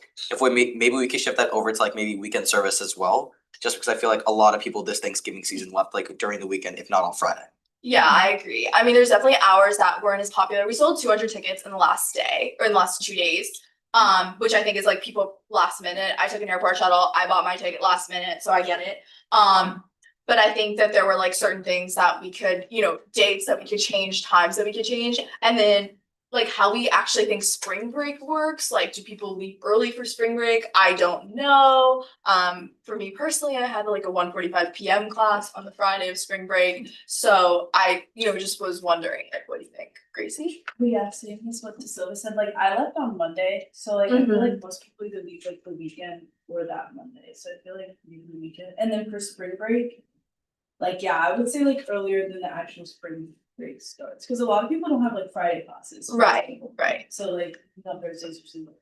My only like thing is like, would Penn like not go for it because like we technically have classes on Tuesday and Wednesday, so we think like we're endorsing like people skipping their classes. I don't know. So that's like something I'd have to bring up with business services because like that's whatever. Taya. I have a few things. When I was speaking to a lot of people during tabling, quite a few people were saying that they were leaving early in the morning. So I don't know how feasible it would be, but maybe it's worth doing some like pretty early morning shuttle times. But we can also get a sense of that if we do like feedback forms or anything. Yeah. I also think like beginning of next semester, it's definitely worth getting feedback beforehand to figure out the best times and days. On shuttles. And lastly, I guess like in terms of us promoting people leaving early before the term, like before break actually starts, even my professors were canceling class or making it optional. I feel like it's them, it's us, everyone's kind of checked out by the time Thanksgiving rolls around. So yeah, I don't know. I agree. Trying to think of Naya. Pretty sure feedback was taken after the fall shuttles last year and then eventually before or after the spring shuttles as well. So did you refer to any of that when deciding the days or talk to business services about that? Yeah, I did. But they also said they're very pro like using this season as sort of like a test run for the spring. But I definitely did look at the feedback there. I'm unsure if to send an individual feedback form or talking to DeSilva about making a part of the census. Maybe that would enable more feedback and greater number of feedback and widespread feedback. So yeah. DeSilva. I guess it's similar to like Taya's point about like some people do having like much earlier flights. Like I had like one friend who really wanted to take an airport shuttle on Wednesday, but his flight was at like 5:45. So I'm curious, like if we do want to kind of accommodate like earlier flights, have we also, I guess, looked into potentially using also like on-demand shuttles, I guess, to like transport smaller groups of people that might be on like, I guess, less popular, I guess, like times for airport shuttles just to the Philadelphia International Airport. That might be a better way to also, I guess, like, I don't know, kind of address those like not as popular times. Yeah, I agree. Well. Wait, I think there's a lot of flights that leave starting 6 a.m. Yeah. It makes sense, like shuttles. I think you should swap the later times because like Joss and I, it was like 7 or 8 p.m. It was like one person and he didn't even get on the bus. Yeah. 2 people, 1 person showed up, but then also I think my second point was like, can you make reimbursement more clear? Yeah, I can. We do a refund policy. I'm working on that right now. But yeah. And it's also hard too because like the bus, the shuttle gets stuck in traffic and there's like factors that we all can't really control. So yes. David?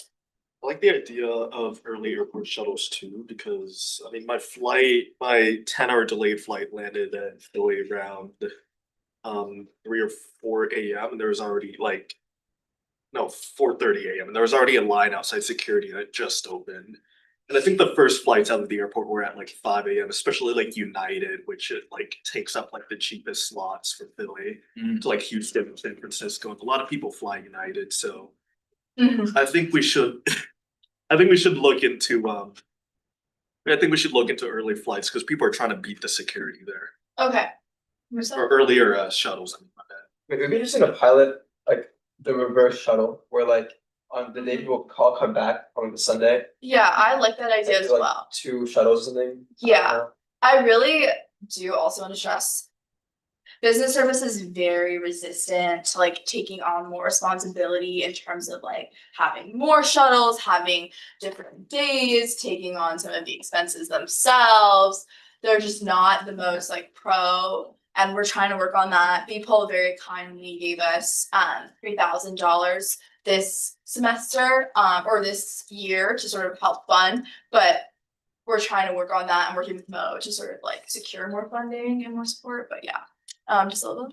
I remember back like I want to say like early September, back when like the 53rd session was like just kicking up from the summer. You had mentioned also like looking into the green fund as well as like another potential source of revenue. I guess like Yeah. are you still exploring? I definitely think that that's something we can explore. I think it'd probably be like, yeah, the green fund or the Penn Sustainability Fund, because it would sort of like work through there. But also something we can talk to. I guess they're under Frez, right? Frez is Yeah, I think it'd be helpful just to talk to probably like Noah Swiestack. I think would probably be one of the better people to talk to about that, not Austin Studner, and what's it called? Yeah, I think it could be like it could be helpful like another like extra 1 to 2K just to like further fund this project. Yeah, tell me to do something.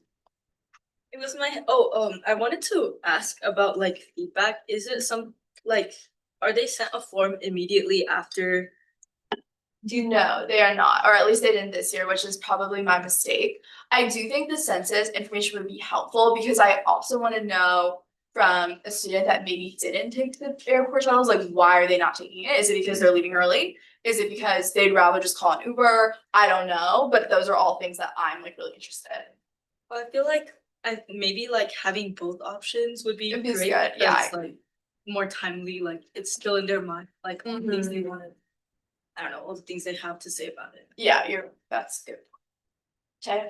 This is like a very minor detail, but I'm pretty sure when you buy an Epwood shuttle, you have to like create an account and it's kind of a whole process to log in and eventually pay for your ticket.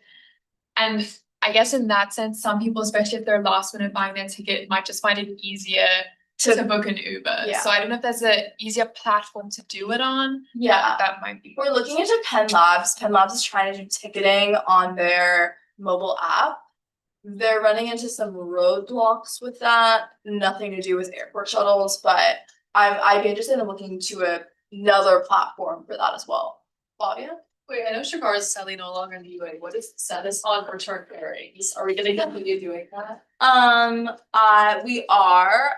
He sent me the drive like the day airport shuttles like stuff kind of started, so I didn't really have time to like put it together. But we will do return pairings in the spring. And then also like hopefully we can convince business services to start piloting a return shuttle because that might be easier. What did you guys think of? Lastly, what do you guys think of the marketing of I love reels. You did like the reels? Listed some of Okay, Silva? This is great. I love Eddie Mukawasi. Yeah. More love Eddie. you too. My great aunt really appreciated it. She thought it was great. Great. Okay, if anyone else has any other thoughts. Okay, well, good luck with finals. Yeah.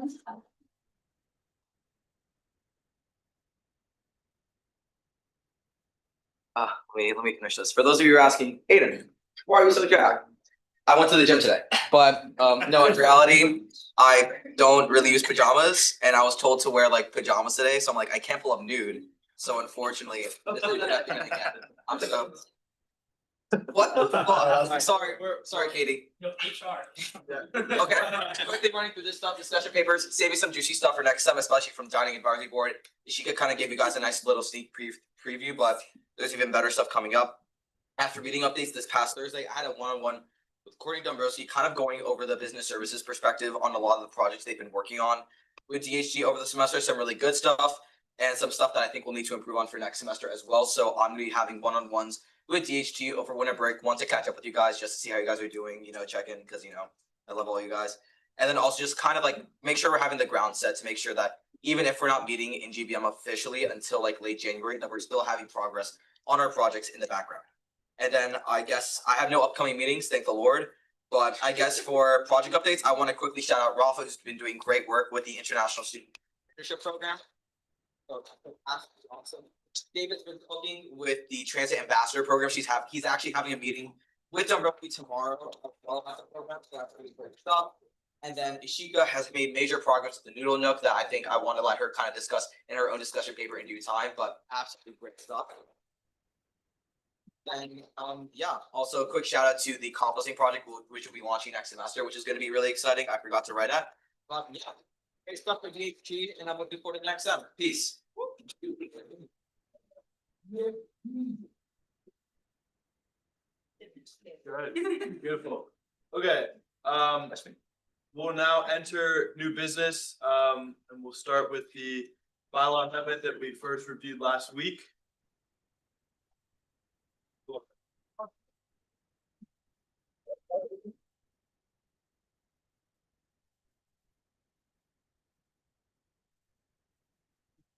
Hello, everybody.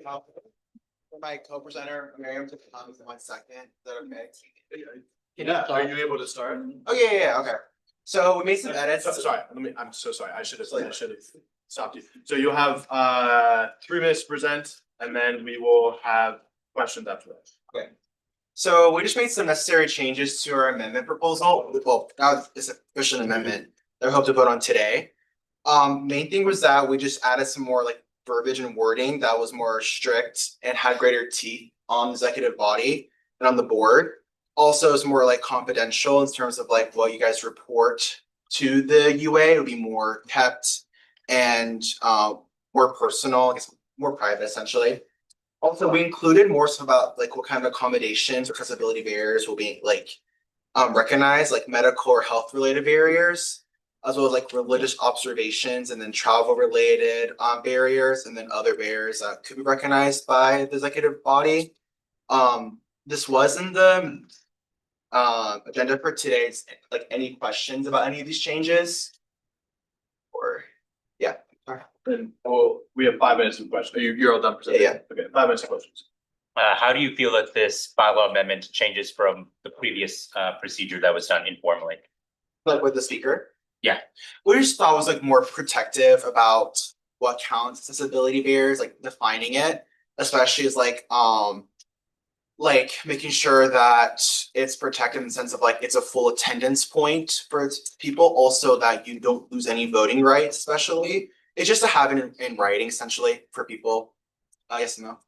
For confidential record keeping, so for like full disclosure, like UA emails get passed down to the next person every year.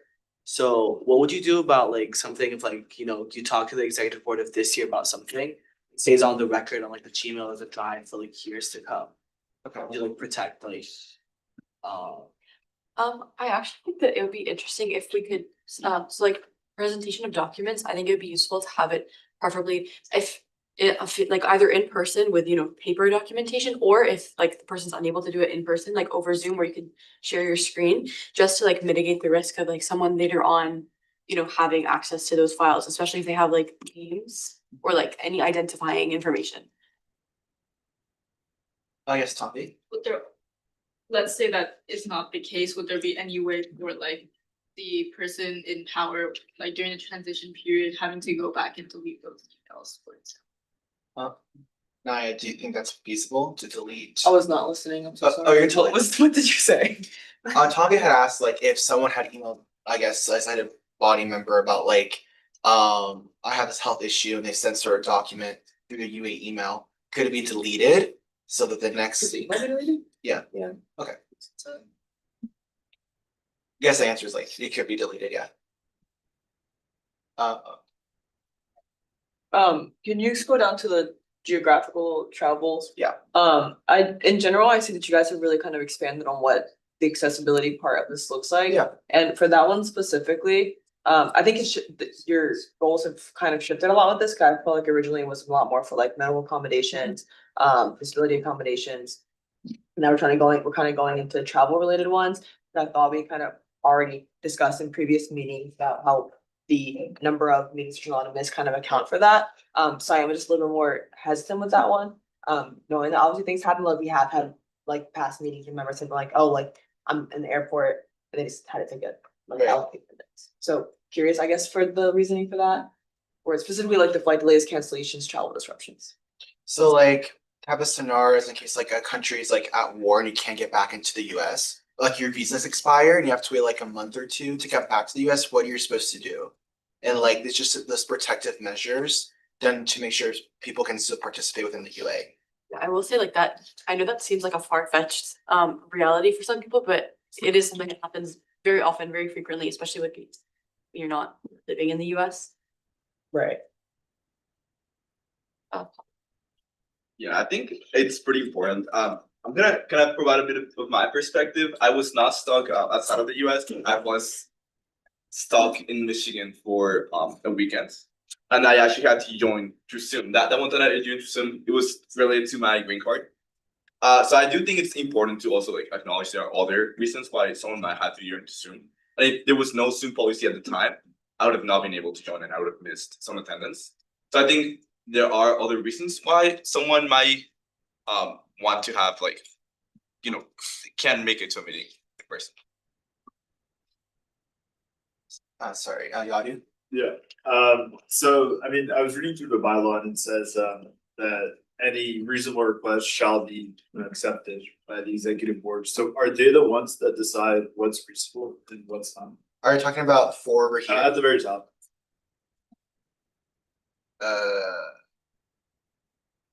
Like they shall provide attendance options to anyone who presents reasonable verification, so. Okay, yeah. They're the ones deciding what's reasonable. So it would be them that decided, but it's also they have definitions of what is reasonable, like in clause or like subsection K. So is there a way to, for some member, let's say they have something under this clause that they think is reasonable, the executive board does not think it's reasonable. What does the mechanism look like? Like just a documentation of like why it's not reasonable. So like like let's say if all people in the executive body say no, this is not reasonable, they have to explain why and how that is. And then as well as the member has to also explain why my reason is also justifiable based on the clause K, like this subsection 1 or 2, like says this explicitly. So we've reached 5 minutes, if we wanna extend that. Should we extend can. by 5 minutes. Is there a second? Second. All those elected members in favor? Any opposed? Looks like you guys will have 5 more minutes of questions. Flavia? Wait, yeah, I'm kind of confused about the like situation in which someone would like request these accommodations, because from my perception last meeting, it was more like a longer term issue, like if someone has a longer term medical issue or they're just gonna have a situation that would prevent them from attending like 2 meetings or 3 meetings, like something specific that was longer term. And it seems like these are more like if your flight is delayed, you're not gonna know that until 5 or 6 hours before a UA meeting. So how could the executive board or the speaker like discuss that, or how could that be like granted in a timely manner? Like it. So I feel like the scope of how like review goes for these situations should be like clear. So in one of our rough drafts, we originally had like a clause O of like obligation to create like a individualized plan of attendance. But we thought she left the executive body to decide a little more wiggle room, like between the member and them about how they should formulate their own like attendance plan. To not like make it so like restricted on the member. But this does involve like ongoing barriers. So like let's say if like I had surgery and for 2 months, like it's hard for me to get to gym certain times of the day, or if you know what I mean. So it's kind of like that idea of that, but I'm a little bit confused about, do you mean the verbiage in this? It sounds more temporary than permanent or like ongoing, or? Can I ask a follow-up? Yeah. Or like respond? Kind of more like, it seemed like from our discussion when we discussed this last time, we were kind of coming to the conclusion, or at least I perceived that the conclusion was we were still going to leave the decision up to the speaker as it was. We were just putting into policy that the speaker has to review these cases. And here it seems more like these are specific scenarios in which the speaker must grant an accessibility. Is that like what the intention of this is now? So last week, we actually ended up revising, and we did discuss that it was going to be like executive board because we talked about like the conditions in which like that has been a precedent.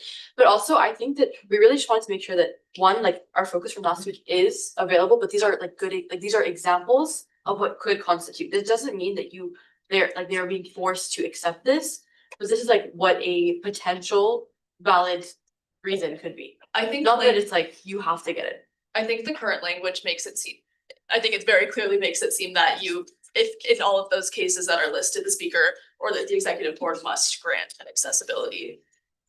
We do, I will say one thing, we do have though, that like if they are to reject it, there has to be a reason, so there's a possibility for rejection. It's not like that this is like, you have to do this. It's more that we wanna ensure that people are at least heard out. Yeah. That's what we want, not that you're being forced to accept this. Heard out, and that they also have if they are heard out, to have like what they would like to do for attendance, like online platform, because not explicitly written out in the bylaws, so they can attend virtually. And something that's really good to at least have written down on the bylaws. On the travel related section, why not just remove the first bullet? This one right here. Because it seems as though the first bullet implies like all these non-emergency situations. But if we just have a second bullet, then it's like, then there are cases where like you can't come back because of X, Y, Z reasons. Sorry, like amending this. But I'm asking for your thoughts on. Or modifying that? Yeah. I think that makes sense. I think that's reasonable. I think we were just trying to give like a background here, but I think that it is an unnecessary sentence. Yeah. But yeah. I mean, it'll be to Yeah, 'cause amend we the can't do that. amendment, so. Yeah. I mean, it's up to you if you want to, if you're amenable, if that, like, if you're willing to accept what he's saying, then you could make that amendment here and just strike that from what you have. Okay. Well, we don't. No, you can just say friendly. Because of the whole like, it's now with ownership of the body, not of us anymore. Okay, you would just have, and you can have it. Okay, so friendly amendment. Yep, makes sense that.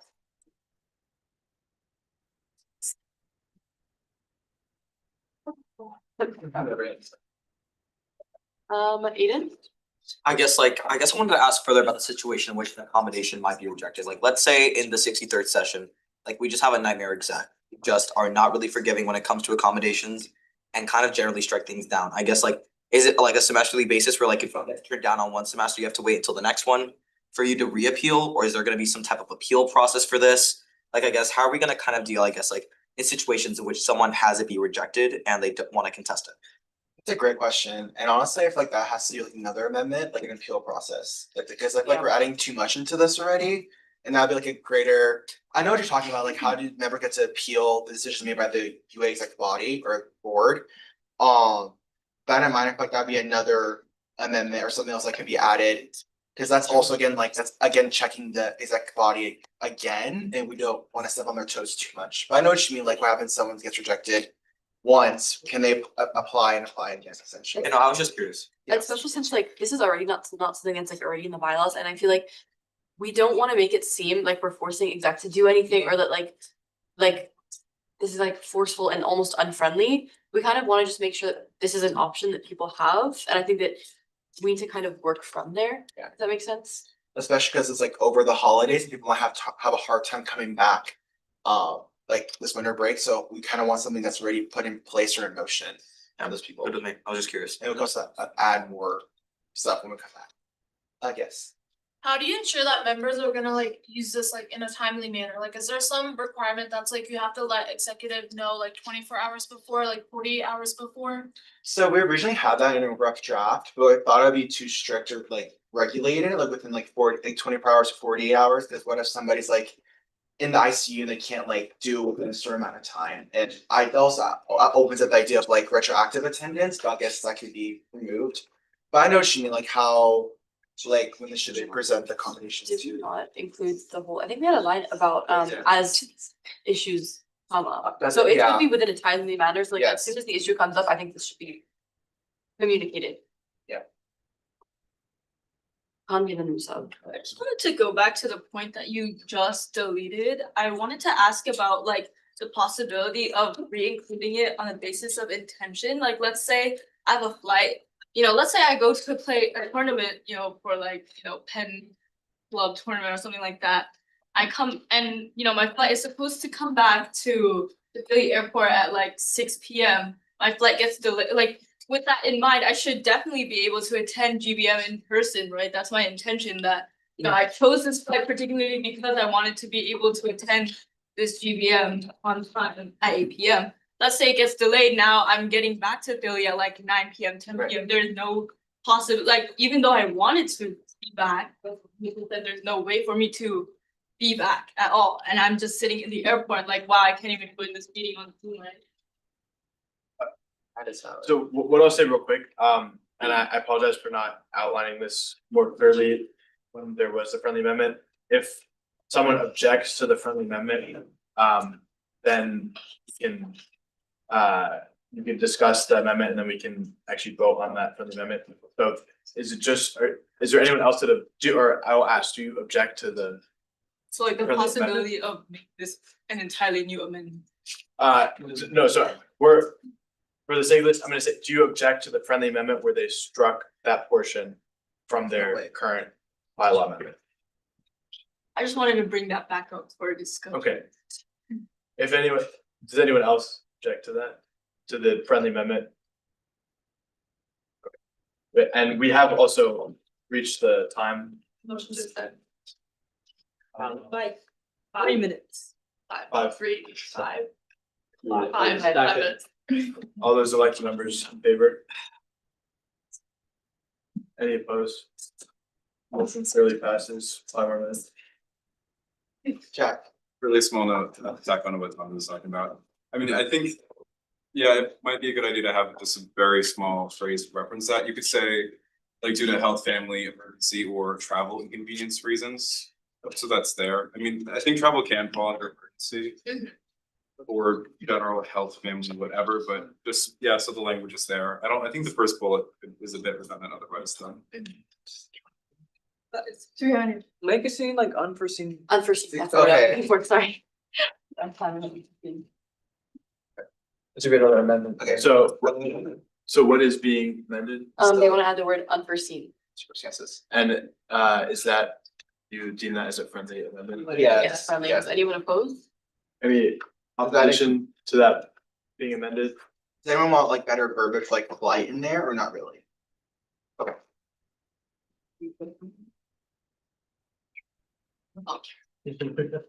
Just research, that's like busy. Yeah. We're sorry. Okay. Okay. Okay, let's focus up, please. Who's up with you?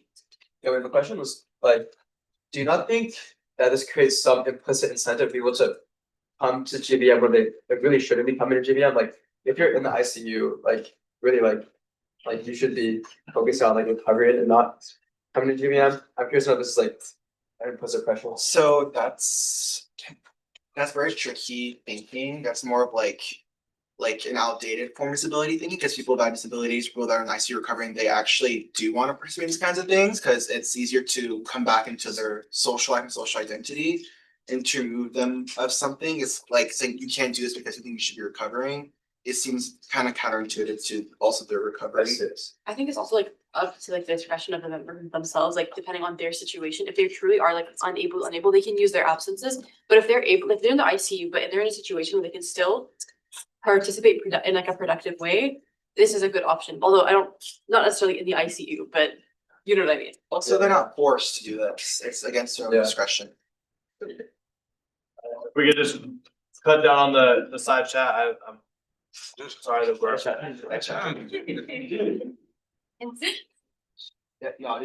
Yeah, question on clause J real quick. Oh, which one? On J. Okay. Confidential record. I think I just have a misunderstanding, but it says there's like a confidential record, but then like at the end it also says like documentation must be like anonymized and like they won't identify members. So like, I'm just a little confused how that works. If there's like a record of someone being granted something, but it's like anonymous. So the record would more have to do like this circumstance was done to this and keep it as like basic as possible so that future bodies or future boards know like what was granted, and just to make sure that they're like following this. Essentially like, oh, like this person, I was in the ICU blank, like that's what it was, and there for X amount of weeks, but like there's like no labeling factors. As well. Also, if the executive board has a hard time like keeping things anonymized, they can also look at what HIPAA suggests as well, and that's like a good starting point as well, because that things online in terms like how to remove identifiers from people as well. But again, also members do not have to show, they do not have to disclose medical information to the executive body as well. Any other comment? Hey, Bobby. Wait, I am wondering, like, in practicality, if like someone were to have a problem where they found out they couldn't attend GVM like 5 hours before, but this doesn't require the executive board to give them a Zoom link. It just encourages the executive board to give them a Zoom link, then that requires the executive board to come to a conclusion between the 5 of them in a 4-hour period, potentially look at documentation, like come to a reasonable solution about whether to give someone a Zoom link. Like, I don't know if that's a reasonable ask of an executive board of like 5 people within like 3 hours. I think that would more so fall under something that's an emergency rather than like something that has an attendance plan. If something is like 5 hours beforehand, I mean, like, unless. But we don't have any such thing as excused attendance. It's either you get a Zoom link or you just don't come. Yeah, that's not what I'm saying. What I'm saying is that like that wouldn't fall like under like the mandatory accessibility review. Well, like it would more so fall under like an emergency circumstance, I think, rather than like an ongoing, like the attendance plan, as we've outlined, is like for ongoing medical issues. And that specifically, like, that wouldn't happen in this case. It was 5 hours before. That would be under the emergency clause. It just wouldn't But they be like still have to possible. decide, right?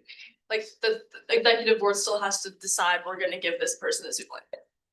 Cause it's not implied that they give, like, that they get a Zoom link for having that. I mean, let's You know say, what for example, if someone within 5 hours did reach out and they did ask, it will be under the possibility of executive board to reach out to them within a manner, but again, if they can't, like, again, they can say no, because we just couldn't have enough time. And that's also, That could be under the justification. of why they couldn't try this time. So I guess like this is covering everything from like if you know you're on a sports club or like a team that travels and you know that you're gonna be busy on a certain Sunday of the semester, or if you get sick and you know you're gonna be like away for a month or 2 you can't attend, or if something happens in an emergency, all these cases are covered. So the first case about sports. Like sports or like traveling for like academic clubs or like. We didn't really discuss sports. This is more about like. It's like no, like. But this is under like being away. But it's due to Due to health. health, family, and emergency. it doesn't include sports. But what if like your team does compete like time semester? But that wouldn't be an unforeseen circumstance. That would be like a planned circumstance. Yeah. And that's not really under like the current. Okay. I mean, that could be It something wouldn't be that's. counted under this. For me, it wouldn't be counted because that's not something, that's a planned circumstance and it's not health or family or emergency related reasons. So we've reached, again, another 5 minutes. We can extend, but I will also say, the next process is entering pro-con debate. Questions can be asked during pro-con debate and they do not contribute to the time, for pro-con debate. So we can, enter on debate or we can extend, those are the options. We could, yes, I'm gonna motion to the previous question. Second. And this, just for clarification, this would enter voting procedure. Second, all those, Voting on this is, amendment. this, the motion to the previous question would be entering voting procedure. So voting on whether we enter voting procedure. Correct, this is. Clarification. Yes, what the rest of council cannot do. So if you're voting, you're voting to enter voting procedure. All those elected members in favor of entering voting procedure, should vote. Yeah, and then any opposed? So that motion clearly passes, we will enter voting procedure, which is a roll call vote.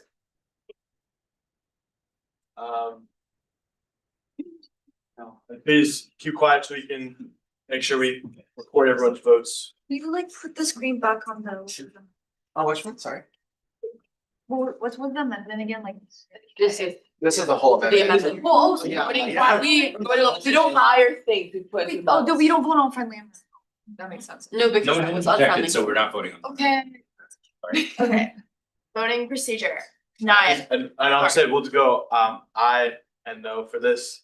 And this is, again, roll call vote, and now you're voting if you want to adopt this bylaw amendment. Okay. Naya. Hey. Mustav, Aye. Aiden, Carol. Aye. Mo, Aye. I vote aye. Taya, De Silva, Aye. Chinmay, I'm sorry. Hanvi, Aye. Wait. let me make sure.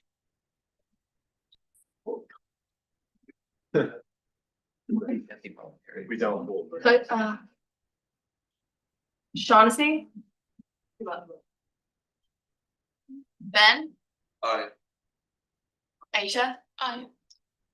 Ashika. Aye. Ale. Aye. Fabia. Ryan.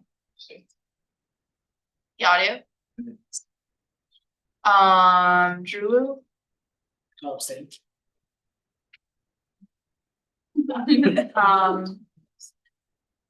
Samyang. Solon. Sophie. Aye. Ryan. Abet. Aye.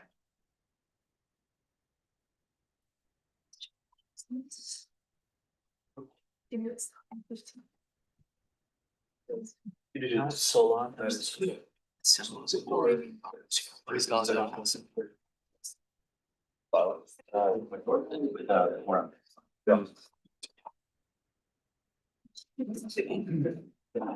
Ugh. Good luck. We should play bets, like, do you get each four or not? Like, no, like it's shuffle. Bro, what happened? Calci? That's crazy. Oh, can we like do like treasure set the call sheet for like when GBM's gonna end? Sure. Yes. We are underestimating the value of gambling. Yeah, it makes the state so much money. It can make the UA so much money if we internally encourage everything again. Weren't you gonna be like the MSA liaison? Why is that a problem? Gambling is fine. It's her own. We don't know. Don't even. You could like, I be seeing like old Airbnb in the casinos in New York City. Okay, no one We don't talk cares. about that, we don't talk about that. Is it Arthur plans to build a casino in Saudi? No. Right? No, you. It's Canadian news. They're What, because they're free? No, because they're not. No, but they're by going to the UAE government.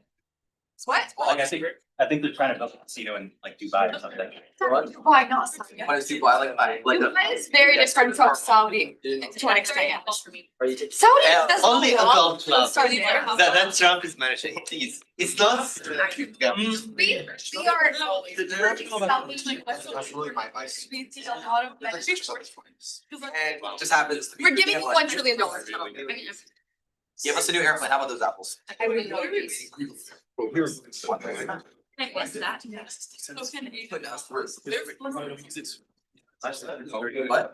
So this is kind of like what happened in UC when they were trying to push it out to North. Wait, I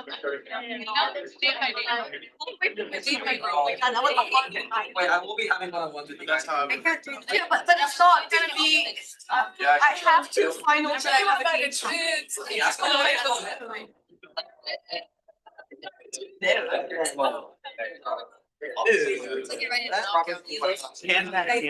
Over your.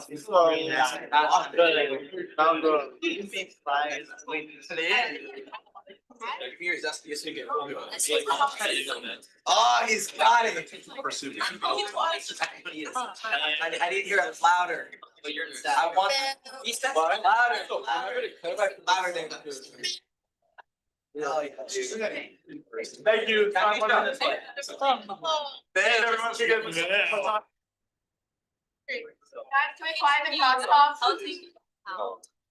Thank you all. So wanted to make sure we didn't run into any university council issues. We do have quorum because some people have been removed. And we're not at our full capacity, but the Vote passes.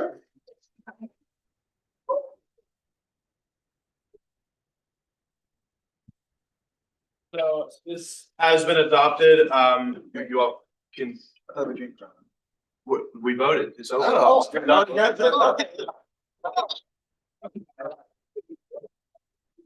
I really thought we were voting for.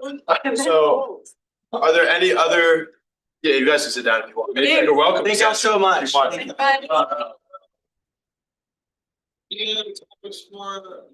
New business, anyone have any documents to present? Seeing that there are none, we can adjourn, but before we adjourn, we'll have a motion to do so. Please stick around for just a moment, we have some parting gifts and an end of word as well, so if there aren't any topics for new business, we have any motions? Motion to adjourn. Is there a second? Second.